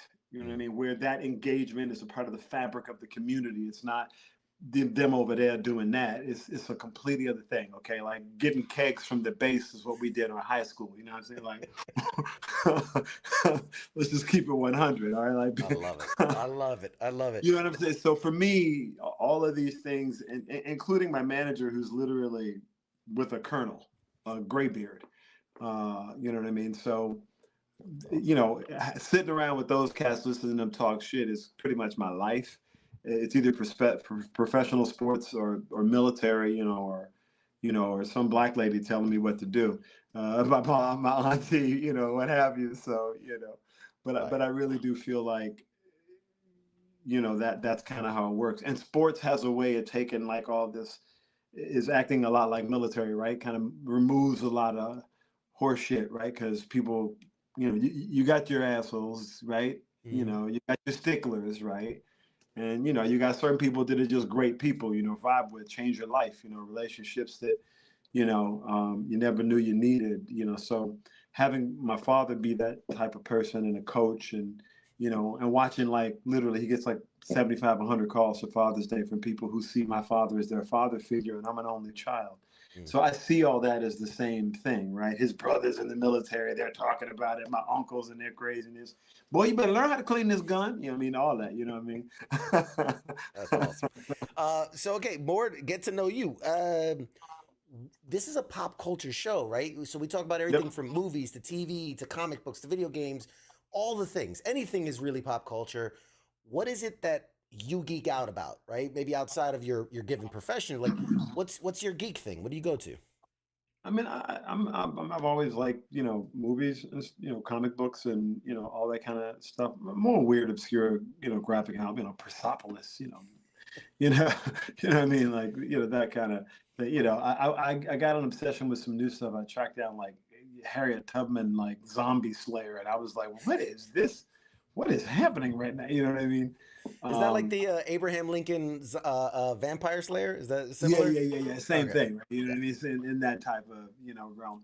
Like, I think my entry to cons, man, was I was a Mad Magazine fan as a kid, and I loved Spy versus Spy, and Sergio Aragonés was like my hero. And then when I got to do Mad TV, I met him, and then he was like, "Yo, you should come down to Comic Con." I was like, "Where?" So I went, and he introduced me to Comic Con. So my geeking out has a lot to do with Artist Alley and seeing people's work and seeing more like originals and that kind of is kind of the fun. And of course, I married people at Comic Con one year. I think I did 35 meetings and 15 vow renewals one year. I mean, I've gone through the streets with marching bands and all kinds of stuff. The way I see it, fam, is like this: like you standing in line, hang out at a con. You meet people. Friends. And that's kind of what the con thing really is, right? But they all think we're weirdos. You know what I mean? They talk shit behind our back and whatnot. But I really kind of embraced that crowd, really. You know what I mean? Back in 95, 96 is when I really got turned on to it. And so that and video games has always been, just what you did, particularly first-person shooters. That's why I'm the sergeant on the field in Halo. I was obsessed. You know what I mean? And then I recorded for 8 hours so that people playing Halo 2 would have all manner of crazy shit said by me playing during that game. It was a lot of fun. But, video game obsessed, right? Obviously I play less now because of my daughters, but I'm still on Roblox, I mean, which is crazy. Like I'm on Roblox heavy, dude. okay. I was on Animal Simulator before we got on this. You know what I'm saying? Like, I like it. I like it. Well, So, but games, I felt like, books, pop culture, comic books, graphic novels, art, those have always been. That's why I was a Tumblr fan. I'm Archive of Our Own. I'm in fan fiction. Yes. Don't care if it's Flash. We can run through my ships if you want to get real with it. You know what I mean? Like, I'm a fandom nerd. I'm a 14-year-old fangirl is what it is. that's awesome. I was gonna say, what is something that might surprise most of your fans, but maybe it's that you're a diehard. Oh, I'm a fangirl. I'm a hardcore fangirl. See, I'm not a fan guy because fanboys are like, there's an exclusionary thing. Fangirls, it's all the squeeze, all the feel. They lose their mind. Like, I want to get in it if I'm going to do it. So I consider myself a 14-year-old fangirl. I like it. I like it. That's the game, right? Okay, so take us back now for a minute. You are, growing up, Mobile, Alabama. What is it that you thought when you looked forward into your life? Do you remember, like, I think I'm going to do this? Because I know your dad was a ball player, right? He was, I think, in the Phillies. So, like, was sports kind of the thing? Was it, I'm going to be a doctor? Oh, yeah, definitely. I mean, listen, when I told my family I was going to Hollywood to become an actor, they called a family meeting to discuss it. Went over to my Uncle Larry's house. He was like, "Oh, your daddy said you're going to California. That's what your daddy said. Your daddy said you won't be an actor. And there's something you need to tell us, boy." I was like, "What? What are you talking about?" My Uncle Lamar was like, "Is you a diabetic? Do you have sugar in your tank?" I was like, "What? What does that even mean? You know what it means. You know what it means." I was like, "No, I don't. So I went through that entire ordeal of, Hollywood people are weird. Why are you making that trip? And sports was definitely what everybody in my family thought. Every male in my family played professional sports, either baseball or football. I was an All-American basketball player. Kevin Garnett and I have, I think I have one more trophy in our high school case than KG, which I torture him about every time I see him. But I'm like, one shot, fool, then one more, you be somebody. But in Malden, South Kakalaki, I'm top dog, boy. So he just giggles at me. But great dude. But sports was definitely where, I think, and then, an attorney was kind of the, because of my time doing debate, was where a bunch of people were pushing, but I couldn't see that for myself. So I started an advertising agency when I was 18 years old, and I started writing and producing commercials. And then I started writing on A Different World by the time I was 20. And after producing sitcoms for 4 or 5 years, flipped to Mad TV, launched FX network, and we did what now people call reality television. That didn't exist when we originally did it. And then sketch comedy, and then, television. You've done movies, it all, man. Blah, blah, blah, blah, blah. But look, it's been a fun journey, but it's also been the inverse, because you understand, man, like, comedians hated me, dude. Because if you're Martin Lawrence, I was right. Martin knew me originally as the writer on the pilot of his television show. Right? Like 6 years later, we're up for the starring role in the same movie. And he's like, what comedy club is this dude in? I spent 15 years in a comedy club. Where did this dude come from? And that was sort of the prevailing attitude amongst the comedians, because they were like, what is happening right now? And, I had a penchant for it. And obviously Mad TV opened that door even more. But yeah, man, they were definitely tripping. And now I haven't done a comedy in years. I mostly spend my time over in dramas. I was gonna say, and I don't think a lot of people know too the darker world of stand-up comedy, and like how there's different tiers, right? There's the guys that do these certain spots, and there's the guys that came from nothing, and then there's the guys that had their in with their clique, and or the nepotism, the guys that know somebody who knows somebody. It's like this guy came out of this guy's camp, and this person came out of this person's camp, but generally you come out of somebody's camp. Right, exactly. Or unless we got that way, on your own, right? But there's a lot of not easy to do, right? So outside of because I do want to talk to you about comedy too, because I like stand-up comedy, especially. It's such an interesting place to come from. But I guess before we got one more question, just because I like to paint a picture of who you are behind the character, right? Behind the scenes and the writing. So outside of like the entertainment industry, what are some passions that drive you? Like what motivates you to just keep at it? I mean, if I did one thing in the entertainment business, then maybe my passion is what I do. I don't do it. I do it because if I didn't do it, I would die. It's too hard to do for any other reason. So for me, telling stories and content is what I've always done. I've always had an advertising, marketing, branding agency. My company won the first virtual reality Emmy. I was building AI models in 2016 and 17 on machine learning, because it's not actually intelligent.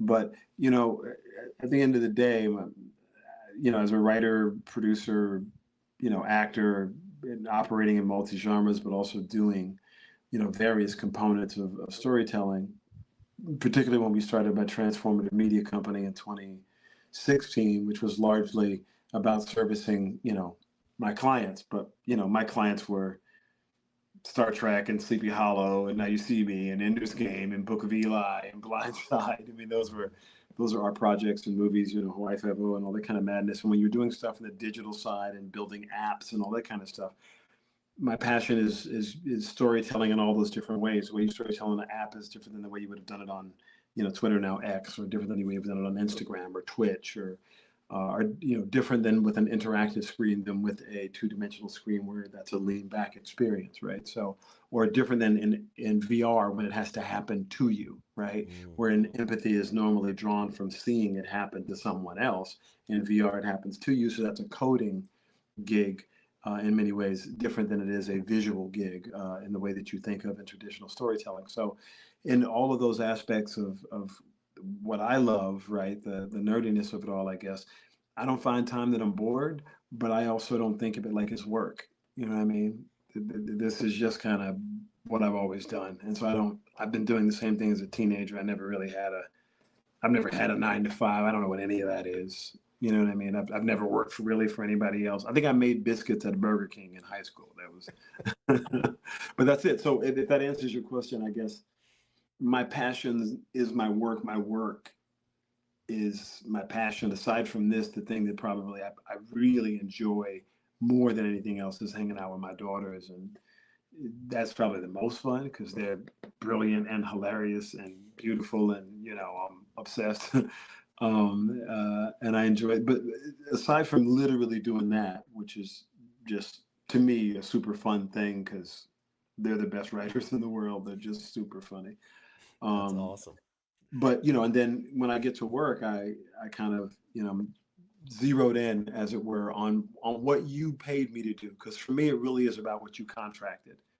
Did you hire me as a director? Did you hire me as a producer? Did you hire me as an actor to hit my mark and say my lines? Do you want me to write along with that?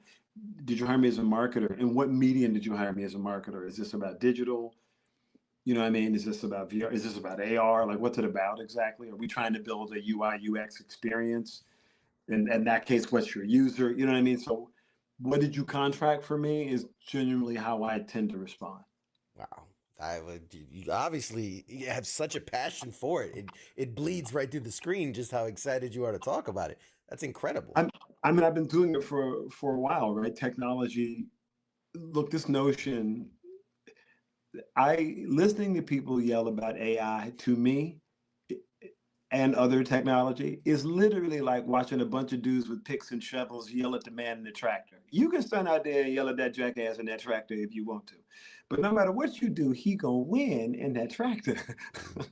You are not gonna beat him with the pick and shovel. Sorry. You're spot on. So if you want to yell at the man in the tractor, you go ahead and have your fun. Okay. Me, I'm trying to do a more sophisticated tractor. Yeah. It's in the military, adapt or die, right? You got to evolve. It's all part of it. Speaking 100%. Of which, a couple questions from people in the fans already. Everybody wants to talk obviously about Mad TV because you were incredible. We just had on Patrick Lamar a couple weeks ago, who was Lamar. Great. Sorry, oh my God, Patrick. Phil Lamar. Jesus. It's been a long day. But we had Phil Lamar on a couple weeks ago, and he spoke so highly of you and your guys' work together. And I mean, what is it like for you to look back? Because Mad TV is a capsule of time that was wild. And everyone speaks so, like, anybody that watched it and experienced it speaks so highly of it. I mean, you're a founding cast member. You did like 43 episodes. I mean, when you look back at that time, like, what does it mean to you? What is it like? What's that legacy in your head for Mad TV?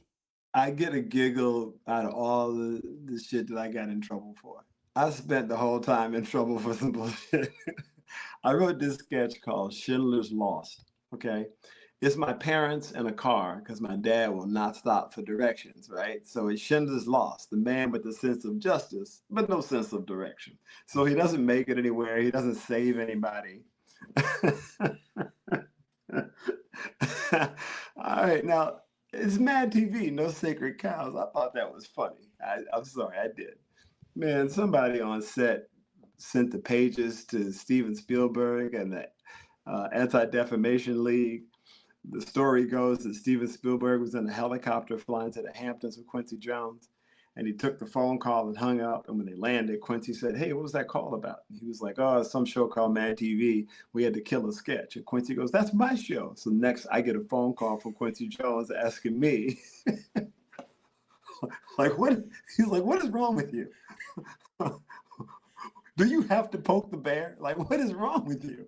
Because I just gotten in trouble for an Eddie Murphy sketch where I had Eddie Murphy playing a waiter in a Chinese restaurant. And and he comes in late for, he comes in fresh from his audition from a show on the WB.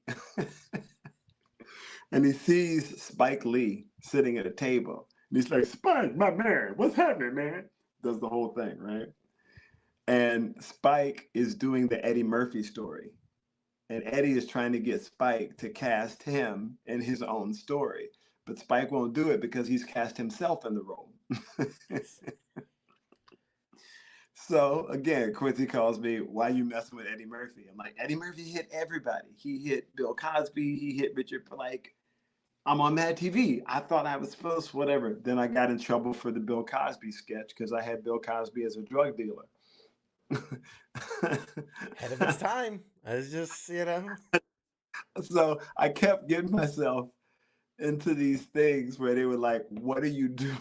And I was like, I thought it was Mad Magazine and No Sacred Cows. So I thought we were supposed to be doing groundbreaking, stuff. You know what I mean? So hey, that was and I got to work with Phil Lamar's a genius. Let's be clear.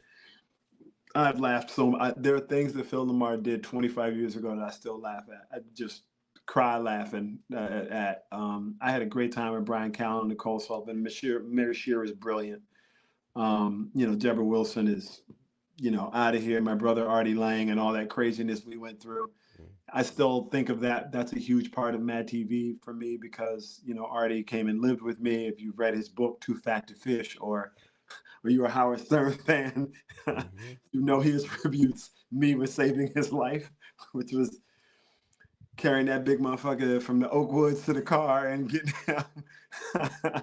It was a crazy time. Listen, I will never forget Artie Lang on the PCH in a pig outfit because we were doing Babe Watch, Babe the Pig, right?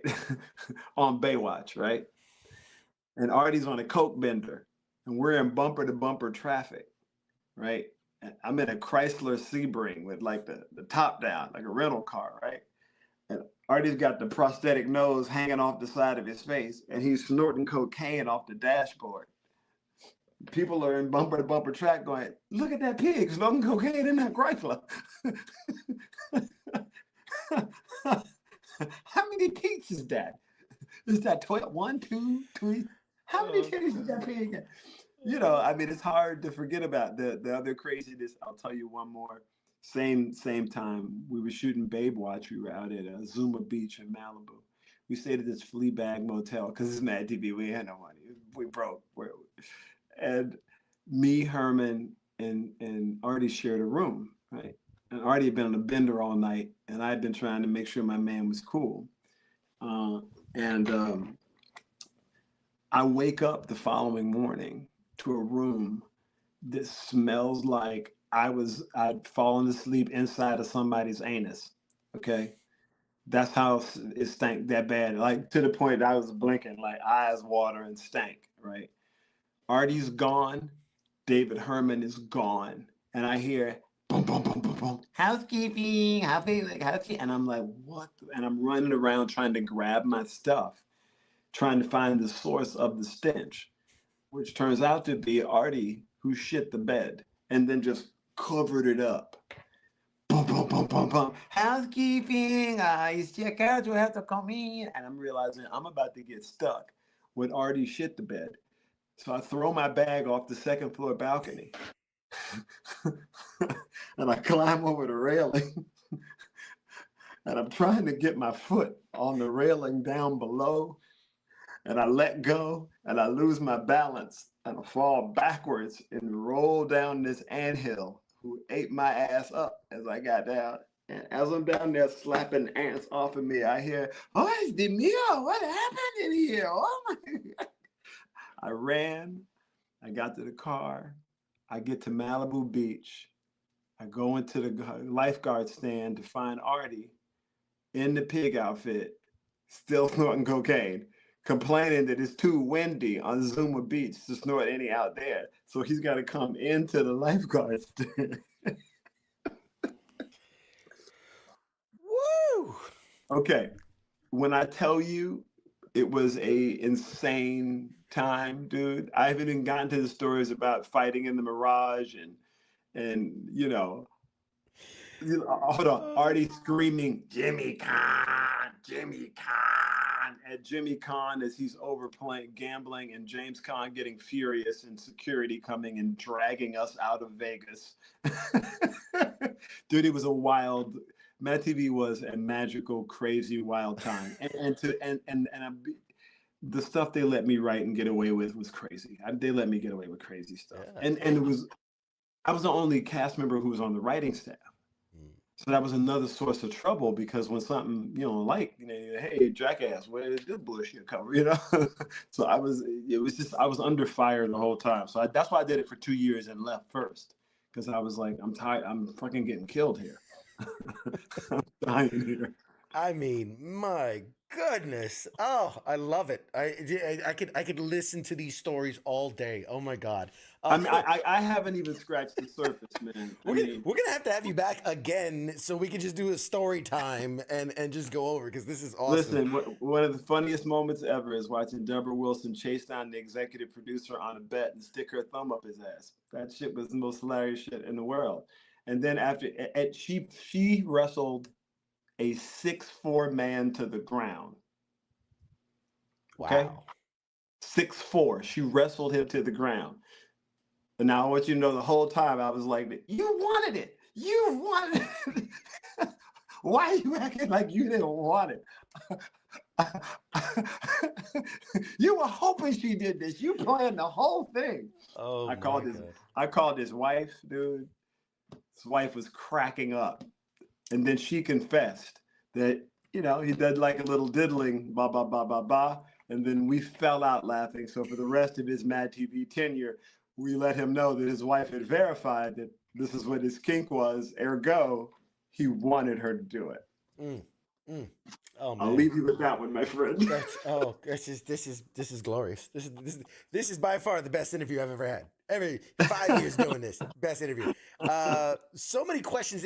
First of all, I'm not going to stop the show, but so many people, I loved you in this. I loved you in this. You're my favorite character was this. So you're just getting an outpouring of love and support from the people in the chat. I just want you to know that. For everything from give them my love, man. One of the great joys of my life has been guys who were in the Middle East who were stuck with nothing but laying in a bunker watching evolution over and over again, laughing at me getting an alien pulled out of my ass. You know what I'm saying? That's a big one. That's a big one's been mentioned quite a few times. The Replacements. Yeah. What else? Obviously Mad TV. But real quick, make 7-Up yours. Like, since we announced that you were going to come on, I've had so many comments of like, yeah, make 7-Up yours. Why is that still? Do you still get that? Do people still like yell that at you? Like, make 7-Up yours. I don't get it as much as I used to, man. I used to get it all the time. I mean, the focus is on later stuff now. That whole, I get that part, but occasionally I definitely do. But you listen, for a campaign I wrote on the back of a napkin, it went well. You know what I mean? It really that had some legs to it. That had some legs to it. It lasted a couple of years, I remember. And no, fam. I worked 8 days in 1 year. That was it. It ran exactly 1 year. Really? Oh, 1 year, television, radio, no in-store, no billboard. I can see why. I can see why not billboard. No. Giant thing on the highway. Up yours. No. I mean, listen, for me, it was, they were trying to get in touch with young people, and and I'm like, young people are rebelling against their parents. So up yours. Give young people a way to say fuck you, right? And then kids started getting suspended from school. And then we got banned from the Super Bowl. And I was in trouble again.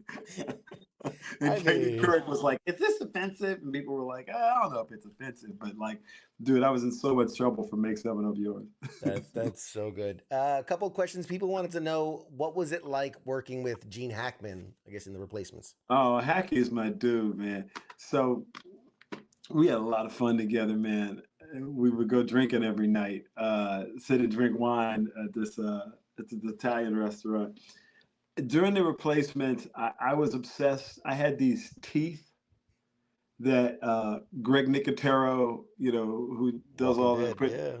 Greg Nicotero is my boy from like way back, right? We did Dusk Till Dawn together in South Africa with Quentin and Robert Rodriguez. So we were running the streets. It was one of my first movies, is running on the streets of South Africa with those guys. So he made me these teeth. And I used to like to take them to set and just mess around. And I had this character called the Redneck. And the Redneck during The Replacements was really upset because there were too many black players. And he felt like they should employ affirmative action by which to have more white players. Sure. And since Gene Hackman was the coach, the Redneck was yelling at Gene the whole movie, "You son of a bitch. You won't give a white man a decent chance. You won't bring your damn affirmative action in here and let a white man play a role that ain't the kicker or the quarterback. Oh, no, sir. No, sir." So he was dying. That was his favorite thing. He knew the Redneck was going to show up and torture him at some point during the day. So we giggled really the whole time. And I actually thought I was going to get fired from that movie from the first day of shooting because of him, because they shoot him first because he's Gene Hackman. And I went up to him after the take, joking, and I said, you going to do it like that? Are you sure? I mean, up to you. And he didn't laugh. Like he had no facial expression. He just looked at me. And I was like, oh, fuck. I'm about to get fired. Fuck. So I went and called my agent and shit. I was like, listen, I went up to Gene Hackman joking. I did this bit. He did not laugh. I think I'm probably going to get fired from this fucking movie. Fuck. And they were like, why did you do that? I'm like, I don't know. I don't know. So he hung out and he waited until they turned around to do my coverage. And when I finished my first take, he said, "Kid, I don't want you to be alarmed, but I hear they got Jimmy Walker on a plane."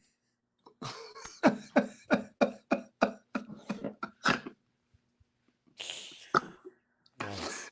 And we became besties. That was from that moment on. I looked at him, and he still straight faced, and then he winked and he walked off, and they got in his golf cart and he took away. And the next day he came back and he said, "You could have shit 4 bricks when I told you that, kid. Should have seen the look on your face. For a second, you thought you were gone. I know you thought you were fired after that. You thought you were gone. It was brilliant. Oh, the joy I had." And he giggled at me. And so we just, he was such a great dude, man. And he was writing his nautical book at the time.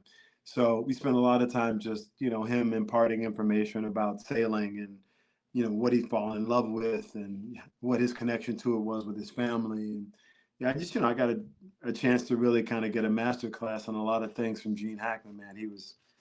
I love that dude, man. That's my dude. So yeah, I miss Gene. God, that's awesome. One question. This is personally, I love a movie called Bedazzled. Was it right? Bedazzled. Yeah, that's Brendan Fraser and Elizabeth Hurley. Not even just a couple weeks ago, I rewatched it again. I love that movie. I know you smote one of the side characters and one of the guys, the gang. Yeah, sure. But what do you have any really fun memories from that? Obviously, you have great stories from everything. So. Well, Harold Ramis was the director of that, and I was a huge Harold fan. And he wasn't going to let me do the movie at first. He was like, "Kid, you're past this movie at this point in your career." And I'm like, "But you're Harold Ramis." And he was like, "Okay." So I remember playing with his kids, but probably the most fun day on that one was there's a day where the devil drops from the sky. right? And the devil's Elizabeth Hurley. And so they had Elizabeth like on this thing. And I don't know what happened, but Elizabeth didn't have no underwear on. And so the whole crew, it, you know, anybody's strippers, construction men, baby mamas, nannies, everybody was like, whoa, Elizabeth Hurley ass was in the air. And this was the same. There's a scene in the movie that same day where there's a moment where I think there's a cut to, we're playing the Colombian drug dealers and we're in the stable and you turn, and when you turn back, my entire upper lip is covered with white powder, right? That was the same day that happened. So we were in there doing the scene and blah, blah, blah. And just in the middle of the take, I turned around and grabbed the cocaine that was in the props and went like this and turned back around. And Harold didn't notice it until the DP started laughing and they knocked over a set of lights. And Harold goes, what? And then he finally he's like, what made you do that? I go, I just saw Elizabeth Hurley's ass. I need something to calm me down. I'm not going to jail. Y'all going to jail. Stupidity, man. So much fun. Brendan was amazing. I think Francis O'Connor, Tobey Maguire, who's brilliant, was in. There's somebody else, too, that was in that. Gosh, one of my favorite. Miriam Shore. Look, man, some real incredible folk, super fun, and Miss Harold, God rest his soul. A lot of lovely guy, man, lovely guy. Good time, great memories doing that one. That's awesome. And we're running short on time, and I want to keep you right on time. But I mean, there's just so much. Again, your career has been so amazing. Office Space, Replacements, but Time Machine, Sleepy Hollow, like all these great things. You're writing on Different World and all these different things. What has been the most challenging role of your career and why? I think they're all challenging in their own right. For different reasons, right? Because when our 100% is different times, right? And hopefully as we evolve, right, you know more than you did this one or that one. So I try and really block everything out and just focus on the thing that's in front of me, without anything else around it or without anything else that's relevant other than the thing that I'm doing. I always feel like my challenge is the thing that I'm doing, right? So I'm doing Family Business right now. Carl Weber is the writer and producer, and challenging only because it's the type of character that who for most of the time is really charming, because he the lady and he's smitten, and when you're trying to get somebody's attention, you tend to be charming. And his interaction with her really does go way left, and you finally meet the guy that exists when he's not being charming, and that guy's a problem. So for me, the most recent challenge, when I just think about what's in front of me, was juxtaposing that in one scene you're finally going to meet the guy. You've seen 25, 30 other scenes with this guy in it, in his story, but you've never met him before until right now, right? It's like you never know who the person is until you're breaking up with them, and that's when you meet him for the first time. That's good. That's good. Right? I like that. So I'm going to use that one. So that's really kind of trying to circle that moment so that visually you see it, and suddenly the guy who you kind of thought, oh, this about, you're suddenly like, oh yeah, that's gonna be a problem, right? Giving you that sense of seeing somebody that doesn't so much say so much to let you know they're going to be a problem. Just the shift in their presence is enough that you're like, oh fuck. Right? Exactly what you got in store. Right. Right, exactly. So trying to figure out how to bring that to life in a sitting at an empty dinner table, right, was a recent, for me, that was the challenge of a couple of days ago. And I really tend to, you'd be surprised at how myopic I can be about the one thing I'm doing and how everything else is blurred to me. Like I can't tell you, I can barely, I remember this line or that line or these moments, and I can obviously tell you stories, but if it's really different when I'm doing ADR from the moment and energy I was in when we were shooting it. For me, it's very, very different. I can imagine. I can imagine so. I just have a different hat on at that time. Yeah, You know yeah. what I mean? It's you're in the moment, and it's hard to, I'm sure, find your way back to it at times. I mean, I can get back to it, but what's being asked of me has nothing to do with the moment or the character or what I was looking. What's being asked of me now is some whole other shit. So it's, you know, I mean, I kind of got to match it in a way, but you're really asking me to alter it. That's why I'm here. That's true. Right. That's true. So there's a level of resistance that exists, and I'm trying to act like the resistance isn't there, but I am resistant to it because I don't want to be there, because I'm like, I did this on the day. I enunciated my words. I am professional. I don't need to be here for this bullshit. What the fuck is going on? I did this already. I want to get to one last one here before we let you go. I'm always fascinated because obviously you have such a long career and you have such varied works. Is there, when you look back, is there a project that like you just wish more people gave it a chance, like something you loved that you did, you were super proud of, but for whatever reason, right, marketing or money or names or controversy, whatever it is, reason it didn't get as much attention, that, because right now everybody's saying we want to see more of you. So speaking to the people, what's the thing they should go back and see? Gotcha. Let's see. If I was going to direct you towards some stuff I like of mine, tough. There's a project called Madiba. It's on Apple TV. It's or might be on Amazon as well. It's me, Lawrence Fishburne, a guy named Dave Harewood, brilliant actor, and an incredible Terry Fetto, an incredible class. Hlumna Dandala. I mean, the South African cast is amazing. It is the most comprehensive piece anyone has done about apartheid. 6 hours, three-part miniseries, limited series, beautifully done in South Africa. Probably one of my favorite pieces.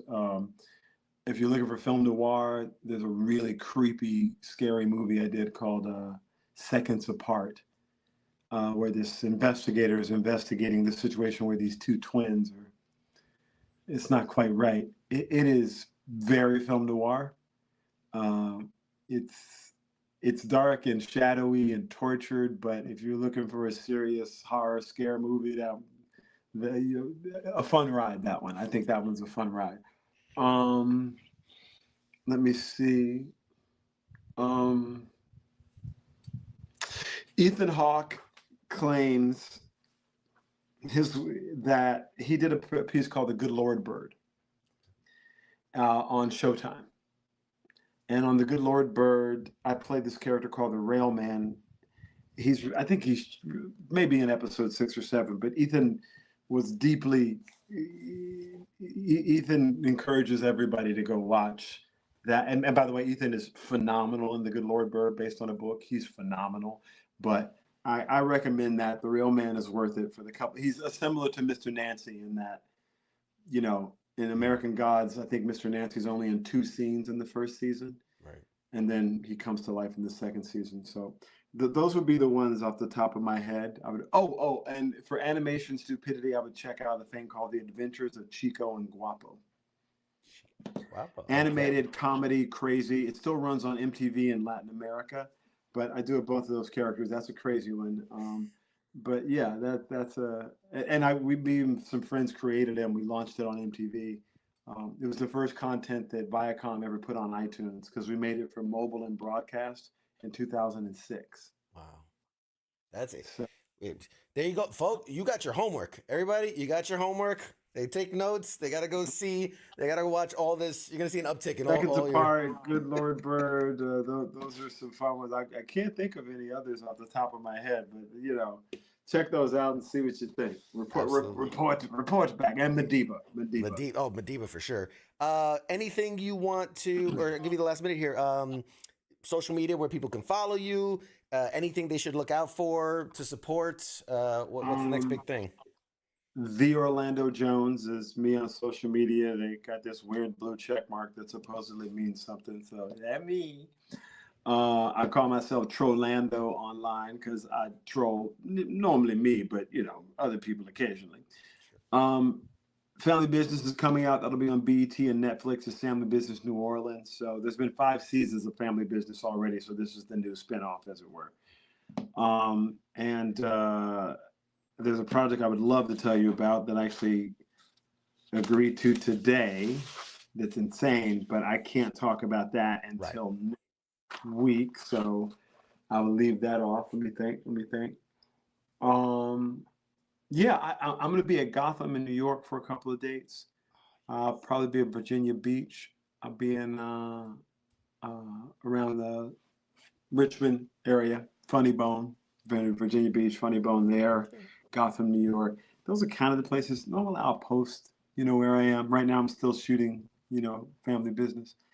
But more than anything, man, I appreciate you guys taking the time to come and vibe and talk some shit.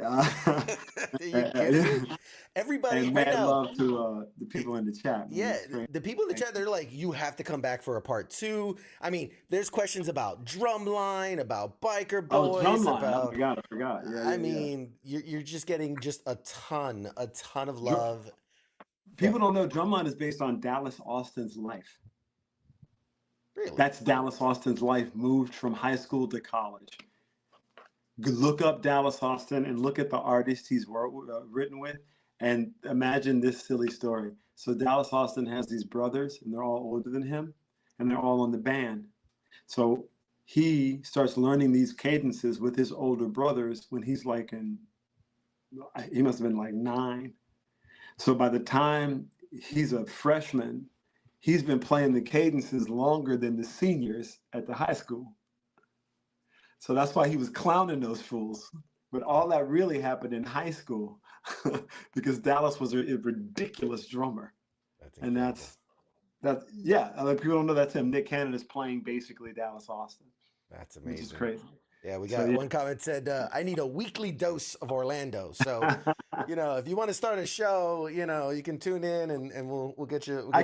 They keep banging me about a podcast. I might get around to it. I just haven't found the time yet. I'm not as fancy as y'all, Well, we are absolutely, we'll give it some time when you can talk about the thing coming up. We'd love at some point you come back and no doubt. No, for sure. More stories because everybody's eating it up and wants more. So we definitely you are the highlight of my year so far. I want to thank you so much for doing this. Appreciate you, fam. You are incredible. I implore everyone, if he's at a convention near you, you have to stop by. You have to meet him. If he's at a comedy show near you, come holler. Boy, for sure. Yeah, if you're near Virginia Beach or Gotham, which I've been on both stages. I did a little comedy myself, so we got a connection there. We got a connection there. But I'd love to come out and see you sometime. Great rooms, both of those. Yeah, I love the Virginia Beach has that balcony kind of seating, which I really like. Yeah, exactly. Like Tampa. Tampa has that set up too. Exactly. All right. Well, we're gonna let you go because God bless you. You're so generous with your time, and I again appreciate you so much, ladies and gentlemen. My guest for the evening, the incredible Orlando Jones. I'll give you the last 5 seconds. Say goodnight to the audience. Hey, good night, everybody. Thank you guys for tuning in. I hope you have a beautiful night. Stay safe out here. Man, love. Outstanding. All right, guys. We'll be back with more show right after I go say goodbye to my guest. Hang tight. Shots.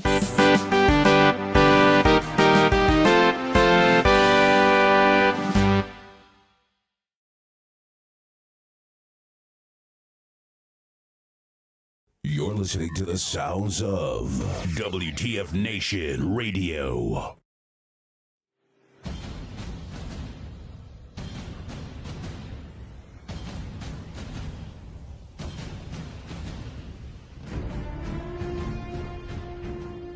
Hey, you there? Yeah, it is right, you. Let me ask you something, right? Where the hell do you think that you're going? Oh, would you think because the show's going to commercial that means you get to just walk away? Well, CQ asked me to pass on the little message, alright? And it says, I'll be back.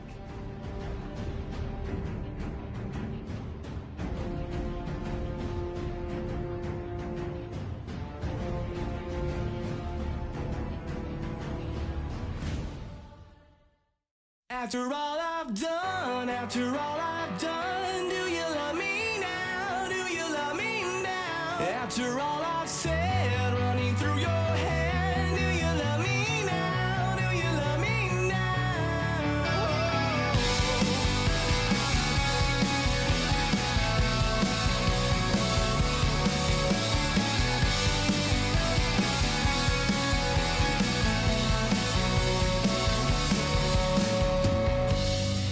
And if I told you everything, I bet you cry and run away. 'Cause with all the lies I keep, made you believe this was me. The truth is I am not at all who I preach myself to be. And I deserve to be alone, and I'm alone here with me.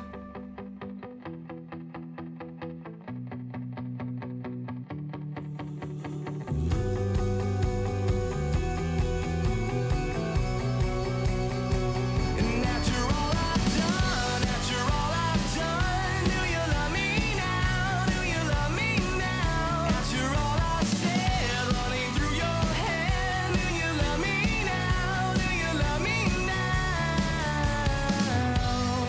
And if I told you everything, I wonder if you would believe that with all the ways you've tried, I couldn't change my selfish needs.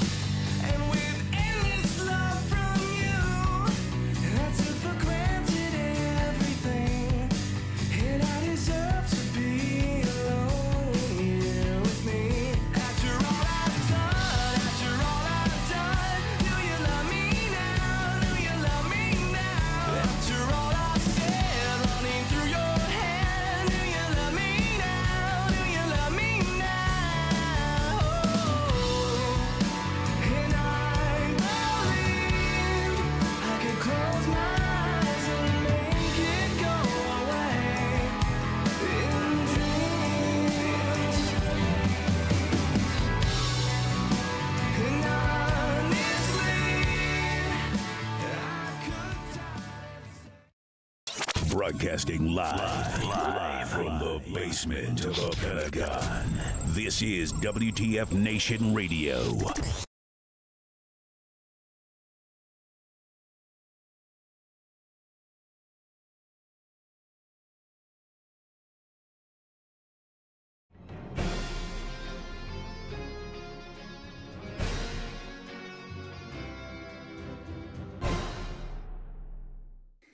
Hey, everybody. Welcome back. Let's bring back Mad Mike. There he is. Oh, my God. My face hurts from laughing so much. That Orlando Jones. What was he in? I just, like, I'm struggling to find the words of, like, when you want someone to be as though you would It's hope like they how would be. like people like expect this show to be, and then they watch it and they're like disappointed. It's like if they watched this Opposite of show that. and they weren't disappointed. It's like that. Oh, man. Oh, you're always It's what there I'm to here bring us for. down. You're For, ladies and gentlemen. just always You're welcome. there. Oh, God. That was great. I had a bunch of jokes lined up. I was gonna rip some shit, but Past your bedtime. yeah, it's late. I'm tired. I'm old. I was ripping my jokes in the chats and stuff, but nobody like appreciate. No, like nobody gets appreciates my, your like your humor. like I'm fucking like it's like A quality jokes, and everyone's on a D level. Oh God. Oh God. It's like if you're shooting out at the like old folks home. So let's talk about our guest here for a second. Let's not just make it all about you. How about that? So Orlando Jones. Orlando Because Jones. we're not talking about you. No, that's but right. He's great. It's it's basically like if he was in the Marine Corps. It's just it's not. It's like the humor of the Marine Corps. He's just not a badass. Yeah. That's how it is. How do you find a way to compliment him and insult him at the same time? Because that's what it is. Oh God.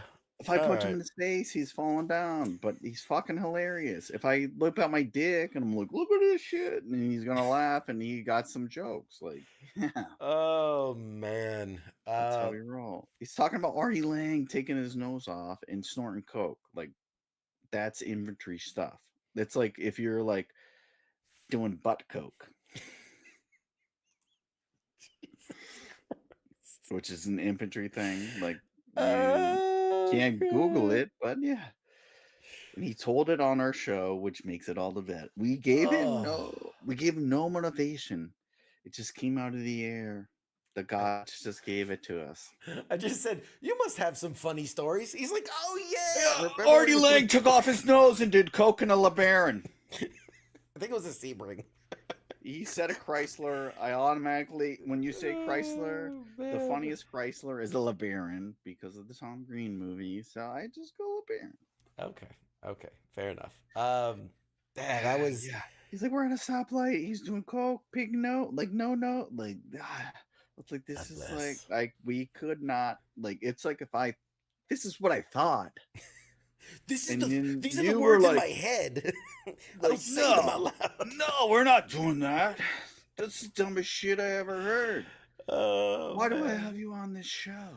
Oh goodness. And then he said it, and I was like, oh, my life just had meaning. Stupid. You're so stupid, Marine. This is gotta be like a top 5 interview. This is like top 3 does dumb shit. Like I thought I was the only. Like I just thought Marines were the only people that done dumb shit. Like Army does somewhat.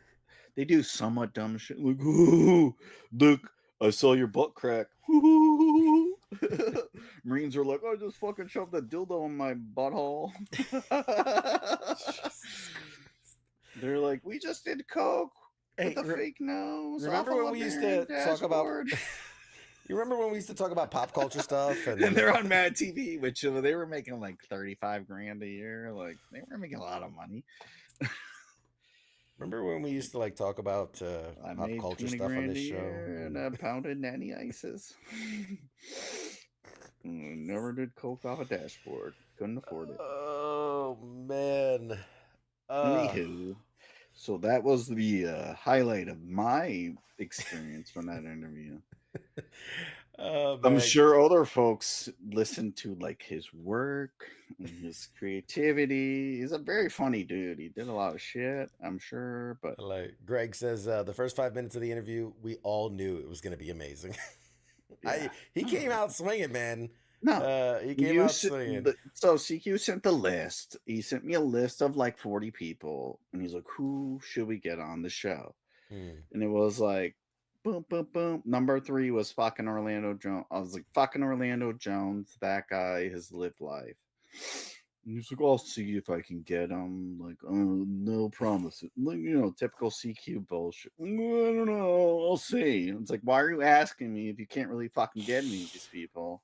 Oh, I'm kind of busy, doing shit. I don't have time. And he's like, yeah, I'll see. And then he's like, yeah, he's going to be on in 3 weeks. And I'm like, play with my emotions. He really came on. I didn't believe he was really coming on. They were just bullshitting me. Because we did do a show for 2 weeks. You're like, Orlando Jones coming on 3rd week. And I'm like, you're like, yeah, Tom Cruise next week, right? Yeah. Top Gun. We got the big Memorial Day Top Gun show coming up. Well, yeah, sure. I still be on. Yeah, I got it. Oh, God, that's so funny. Oh. But he guy's a legend. Yeah, it was a great fucking we've had a lot of good people on this show. I fucking rip you because it's that's what I was put on this earth to do. You're the Thor and I'm your Loki. Yeah. Yeah.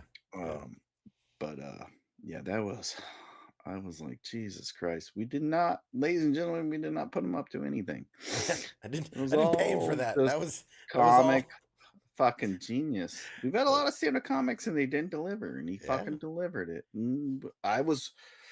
I ripped 5 dick jokes in the break. You're like, Mike, I gotta go pee, and I fucking ripped 5 Let dick me paint a jokes. picture real quick. No, let me paint a picture real quick. And you're like, Jesus Christ, last time I put you in charge. Shut up Guys, for a second. no one talks about dick like this guy.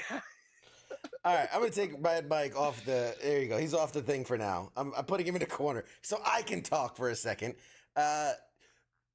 We go to break, right? Just to paint you guys a picture of what happens behind the scenes. We go to break, and usually I'll talk to the guest and like, hey, this is what's up, blah blah blah blah, and we're gonna go live. I've been chugging water all day, so I'm like, look, I gotta run to the bathroom. I was like, Mike, keep him entertained for a second while I run to the bathroom, and I run off to the bathroom. And when I get back and I put my headphones on, I just hear going, like, what was he saying? So he's like, I'm trying to remember the exact phrase I heard when I put my earphones in. It was, and that's why everyone thinks OnlyFans is only for porn or something along those lines. And I'm like, what are you doing? What are you doing? I'm like, what the fuck? I was gone for like 30 seconds. How'd you get to OnlyFans porn in the 30 seconds I was gone to pee? Oh, like, oh, Jesus. So I feel like if anybody wonders why the interview went in that direction, there's where it started. That's where it started before we even went live. Mike. You gotta unmute me now. Yeah, you're unmuted. You're back. I just didn't want to. So I set the bar really fucking high while CQ.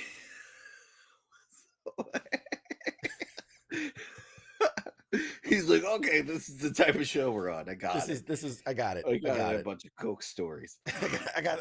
So I've been holding these stories for the last 20 years. I got the perfect place for them. Nobody asked me these shits.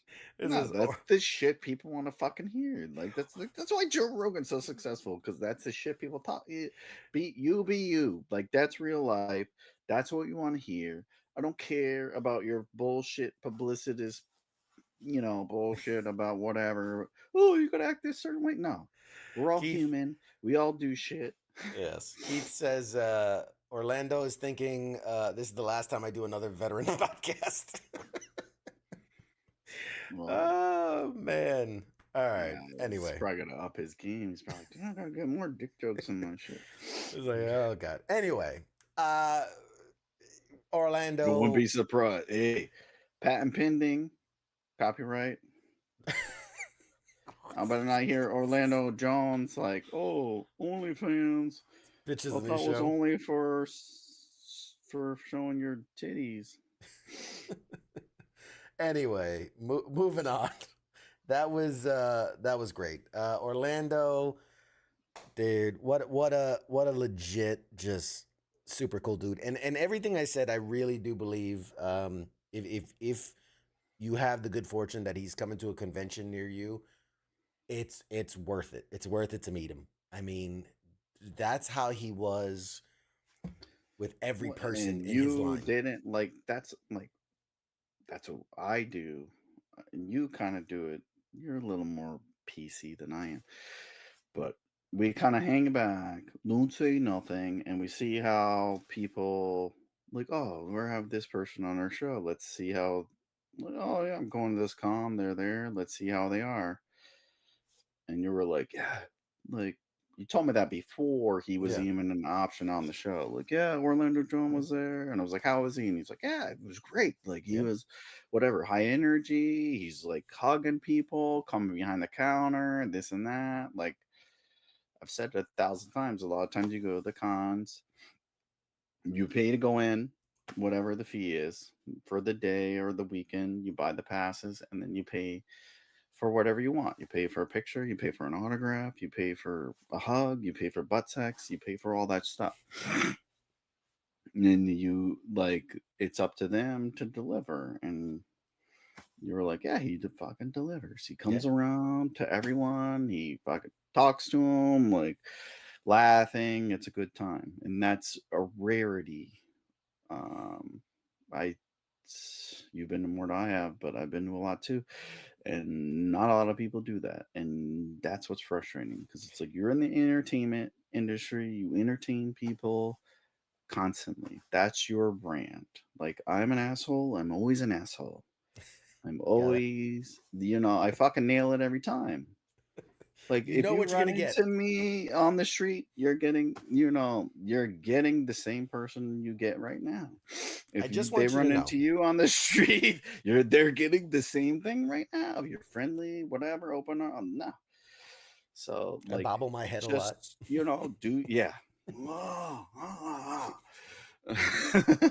do a little extra for OnlyFans. But it's like you gotta know like, and you should be appreciative of your fan, especially like if you're not in a lot of like, I don't want to whatever. I'll shit on people. I shit on people all the time. If you're not in a lot of shit, like your biggest thing is Power Rangers, don't be a fucking asshole. Because that shit was 1995 and it hasn't hit since 1995. Okay, so if I come up to you and I'm like, oh yeah, I'm fucking proud to meet you, like, oh, it's cool, whatever, you inspire me to do whatever. Don't be a fucking douchebag and like, oh, well, you got to pay $50 for me, whatever. I'm like, no, fuck you, asshole. God damn it! I fired a real gun. I didn't just throw my hands up in a fucking thing like this for you to shit on me. Like, suck a dick, okay? Red Ranger, not calling names out. But anyways, be like the Green Ranger, unfortunately, who was appreciative of us folks and like, oh, took the time to give a hug, say appreciate your service, appreciate that, whatever, But that's everyone. It's not just veterans, it's just people in general. You should be welcoming and appreciative of like them appreciating you and whatever little thing you fucking did or big thing you fucking did. You should be welcoming and appreciative of them accepting how you portrayed that piece of art or work or whatever, and not be a fucking total douchebag and be like, oh, only if you pay me $500 and then I'm just gonna stand there and I'm only gonna do one thing. It's like, no, fucking shoot the shit and be a goddamn human being and fucking give them their money's worth for what they're paying you, which is an absurd amount of money 100% of the time. Like, honestly, really, come on. By the way, anyways, the chat rant has over. Someone's been holding back a little bit. Jesus. I've always said it. It's always out there. I'm 100% transparent. It's fucking real. Like, if I was really good at something and I was whatever in a movie or something, I would be the same way. I'd be like, yeah, fucking come over. Like, fuck yeah, high five, whatever. Like, I'll do that shit for free. I'm not gonna charge you $500 to come fucking take a picture with me. Like, take a picture. Like, yeah, come on, that'll get you to buy a ticket to my fucking movie or whatever the fuck I do if I make a comic book or whatever. Like, you'll come over and be like, that guy's fucking awesome. He's always like, whatever. He's signing people's dicks and shit and whatever. But it's marketing. You're missing out on the chats, man, because there's a lively debate. There's a lively debate going on about whether or not we should keep you. You have no choice. There's nobody else. Well, so there's one that's like, so Angry Elf next week, but then people are like, no, in Mike we trust. Let's see. There's so many great ones, dude. I've been cracking up. You guys are killing it. I'm dying in here. Let's see. Speak the truth. You guys are paying $200 for some asshole to fuck you over.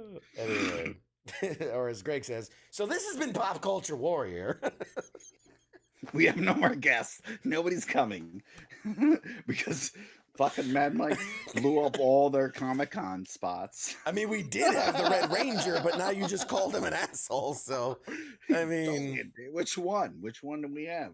Because there's only one that's a dick. well, see, I disagree. Red Rangers I've always had good experiences with Red Rangers.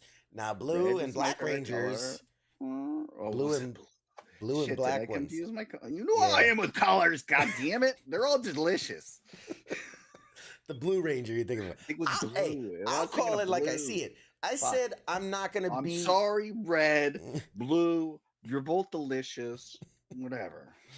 Oh man. Nah, I'll call it like I And see Black it. Ranger's kind of a dick too because Yeah. you're all like, "I'm missing my finger," and he's all like, "Yeah, fuck you, wipe Yeah. away." I will say it. The kid the dude who played Billy Cranston, Blue Ranger, absolute asshole. Won't give you the time of day. That's who it was. Yeah. Not I never not wanted to a. punch someone more. Like it took everything, and you were like all nice about it. I was like, I just want to punch this guy. And then Mike, don't punch anyone. Yeah. So, all right. Well, I feel like that's a natural stopping point. No, but it was good. Great interview. Yeah, he's got some good shit. Oh man. Got some stuff coming that he wouldn't tell us about. But Yes. apparently it's really important. I was going to try to probe him in the break and be like, see if I could get like a little sneak peek. What is it you just signed up for? But Mike started talking about dicks and he just ran off. Like he just. Everyone just wants to talk about dicks. Oh man. Uncanny. No, like it's really good. It was a lot better than I thought it was gonna be, which was I think what really did it in. Oh, here's a great callback. Whoa. So when you said accost them on the street, you meant specifically the Blue Ranger, right? Yes. If you do recall, a couple weeks ago, I said make sure you accost them if you come across them on the street. That's No, that was do true. not do that. We did not tell you. Do not violence any peoples. Don't violence with the peoples. My thoughts and wishes are not yours. I'm gonna start playing that bumper. WTF? The views and expressions exposed by Mike. We don't hit people. We just. I imagine it. Nobody should hit anyone. Oh man. Peaceful world. It's all we like. We like our pop culture and we like all our shit. I just take it a little too seriously. And I want to physically harm people, but you shouldn't do that. We should be peaceful. We should all just. Everyone has their opinions. We like Fallout. Some people are like Fallout fucking sucks. We love Marvel. People are like fucking Marvel sucks dick. Like Eternals was garbage. Yeah, okay. Yeah. So it's like everyone has their opinion. That's why we're here. We need to discuss it. Did you take your medication today? I did. That's why I'm not fucking wanting to punch people in their mouth. I'm trying not to get sued, fucking dick. You're talking about people are gonna go punch the Blue Ranger in his face, and they're gonna be like, "Look, Mad Mike told him punch him in his dick." Like CQ, like Scott said, CQ Patreon fund is now the lawyer fund for right. to pay for all the lawyers. Mad Mike needs legal fees because 3 people beat the fuck out of the Blue Ranger. So, well, I will say that on that note, not that specifically, but in its range, in its realm, I did say that, like, hey, if there's a convention near you and you want to go free of cost, it'll be on me. I'd be happy to send you guys on behalf of Pop Culture Warrior. I've had a few people reach out. I believe Scott's one of them. And I got him tickets to whatever the convention is he's going to be going to here at the end of April. So by all means, if there's a Comic-Con near you, reach out, let me know, and I can arrange. You guys will be press on behalf if you of. want us to go, maybe we can make it work. Yes, Britty, if you're out there, reach out to the page, Pop Culture Warrior. Reach out, let us know what convention is near you. I will be happy to get some press tickets where you can go. And the only barter of the whole thing is, at the very least, take some pictures and we'll post it on the page. Show that we're out there. If you've got a Pop Culture Warrior shirt, even better. If you can network Do we have new shirts? We got to make new shirts. I gotta make new shirts. I got new shirts coming. I got new shirts coming. I got new hats coming. What side note? Yes. Any good movies you've seen lately? Any good movies I've seen lately? Movies. We had a few. We had like Dune 2, we had Ghostbusters. You watch any of those? I haven't left my house in a while. I could tell.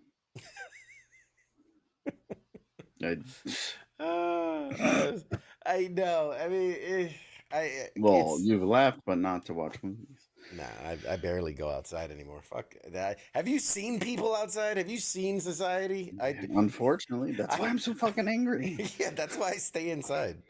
Oh man, I've seen both. They're both really good movies. Somebody was asking in the chats. There you go. Who asked about that?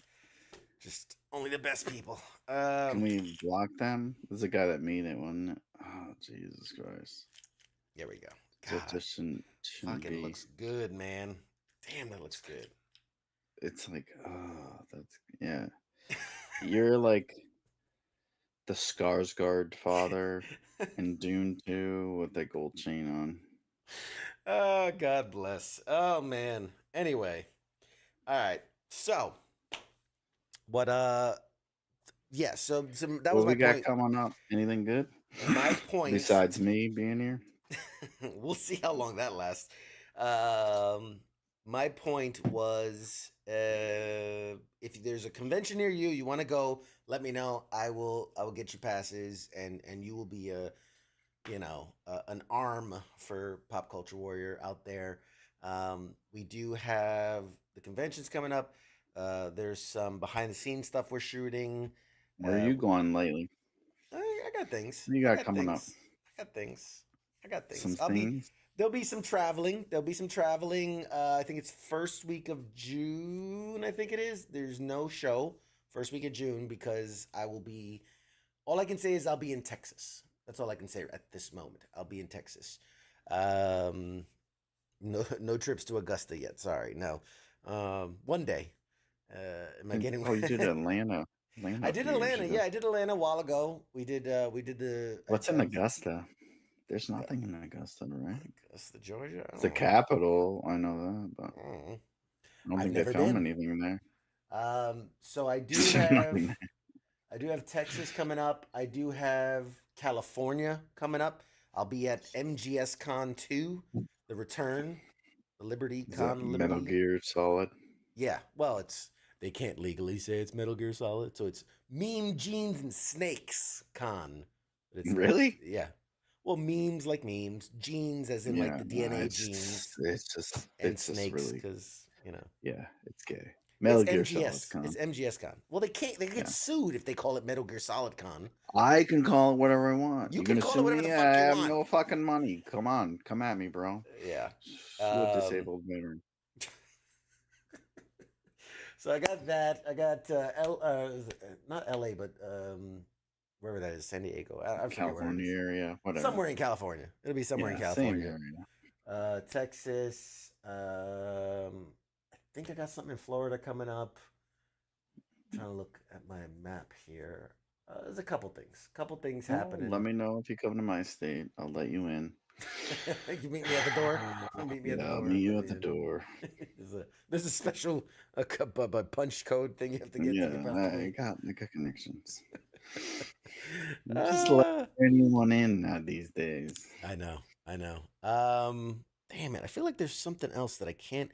Something else I was supposed to talk about. We were supposed to talk about. I know. That's why we need to do a show more than once a month. God damn it! I suck at this. Jesus, you would think after like 5 years I'd be much better at this, but I suck at this. Whatever.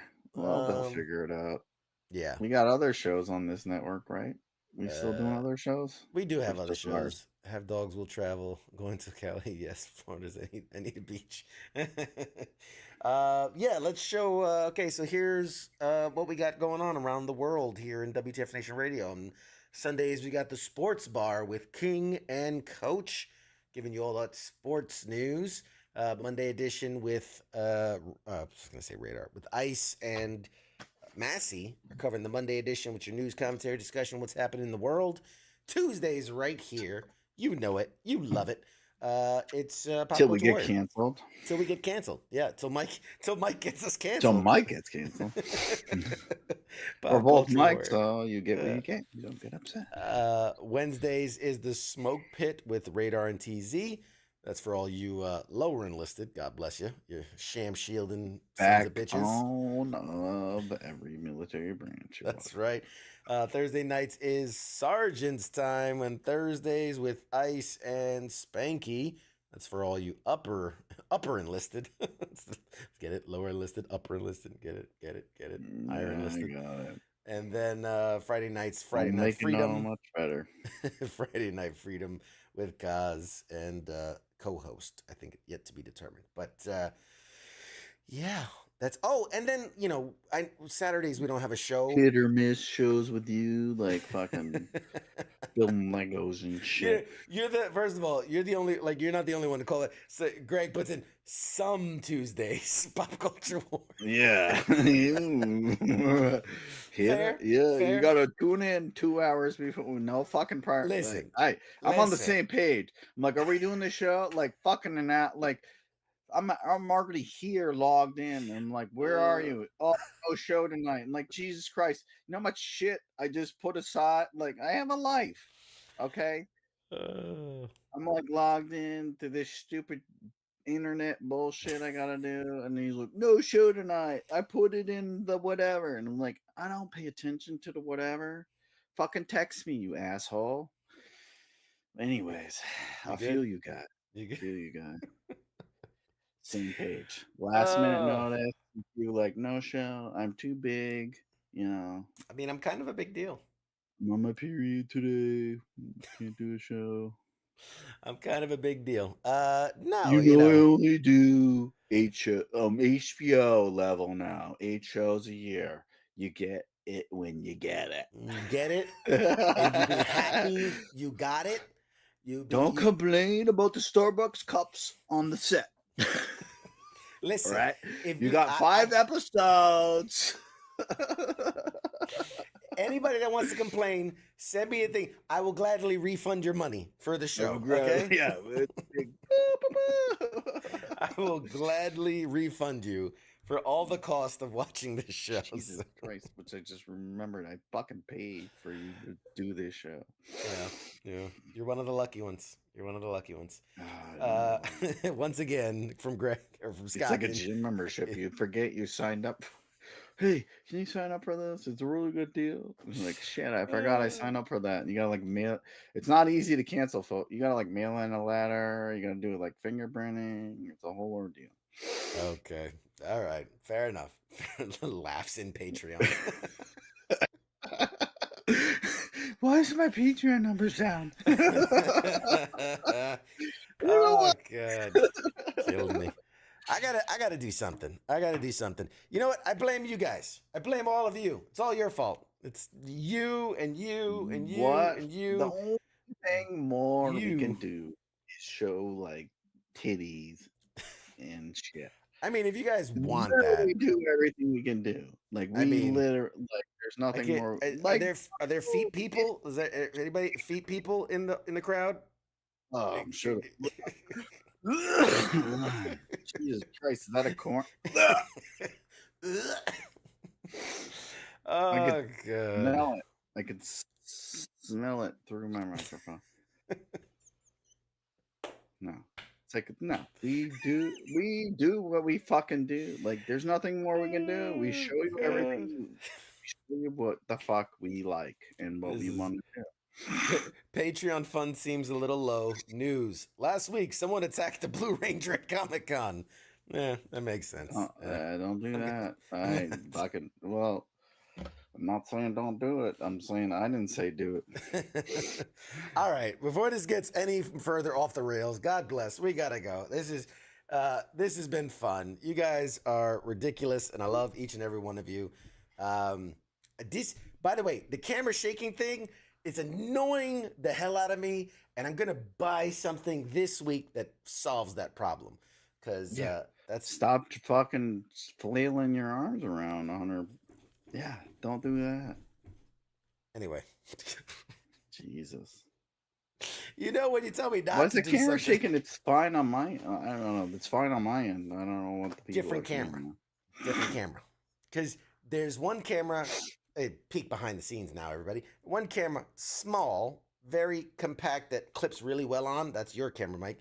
And then the audience camera, very big and delicately balanced. So every little movement shakes it like we're on a They cruise got the ship. OnlyFans camera. They got the OnlyFans. They got the sexy You cam. gotta subscribe to the OF, ladies and gentlemen. You get the sexy cam. Anyway. Anyways, Duct tape. Yeah. hopefully we'll be back next week. I don't know. We're probably canceled. Sorry. First of all, this is what we do one show a month. we will be back next week. I have a guest outside of the typical range, but For now. That's it. Can we You're say gone. who we have? Bye. now, or stop There saying you go. So next week we have joining us the creator of, and this is literally what, the Game of Ham.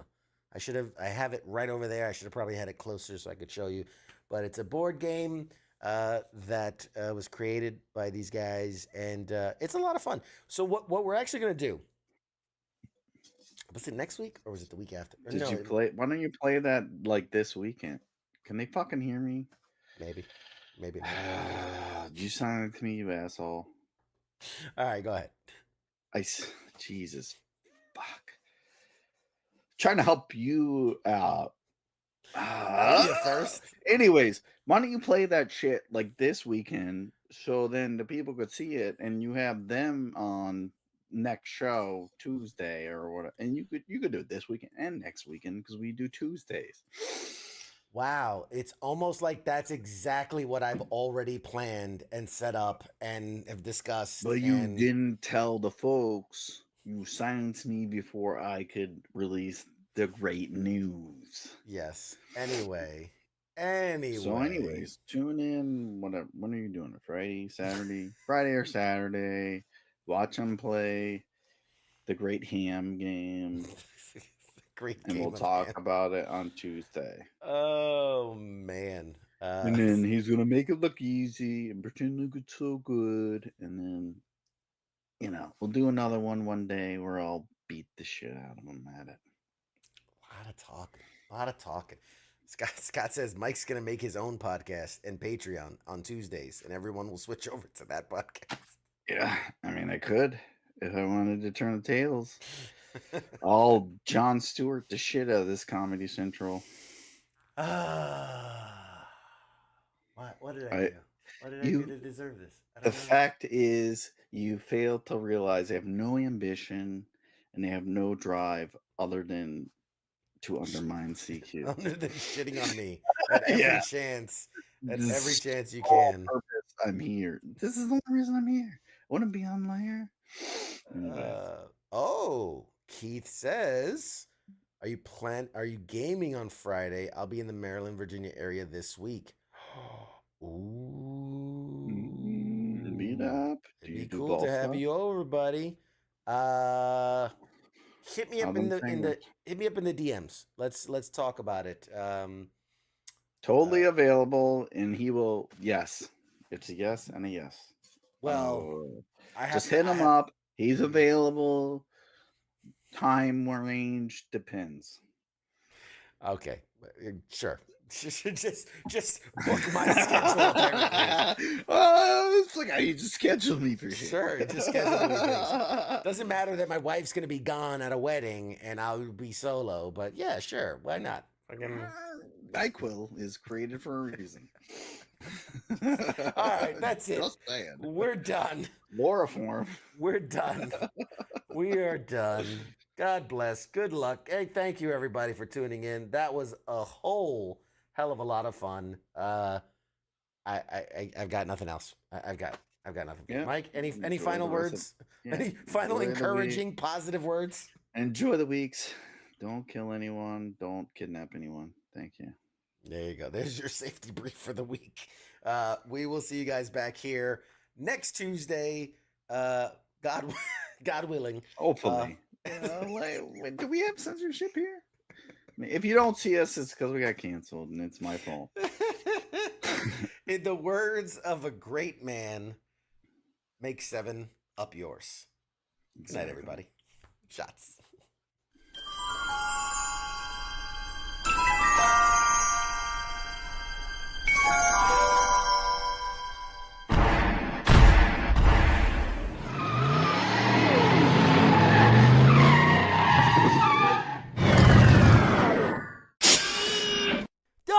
Doc! Oh, no! We're too late! We missed it! Oh, jeez, this is heavy. Wait a minute. Wait a minute, Doc, I got a time machine.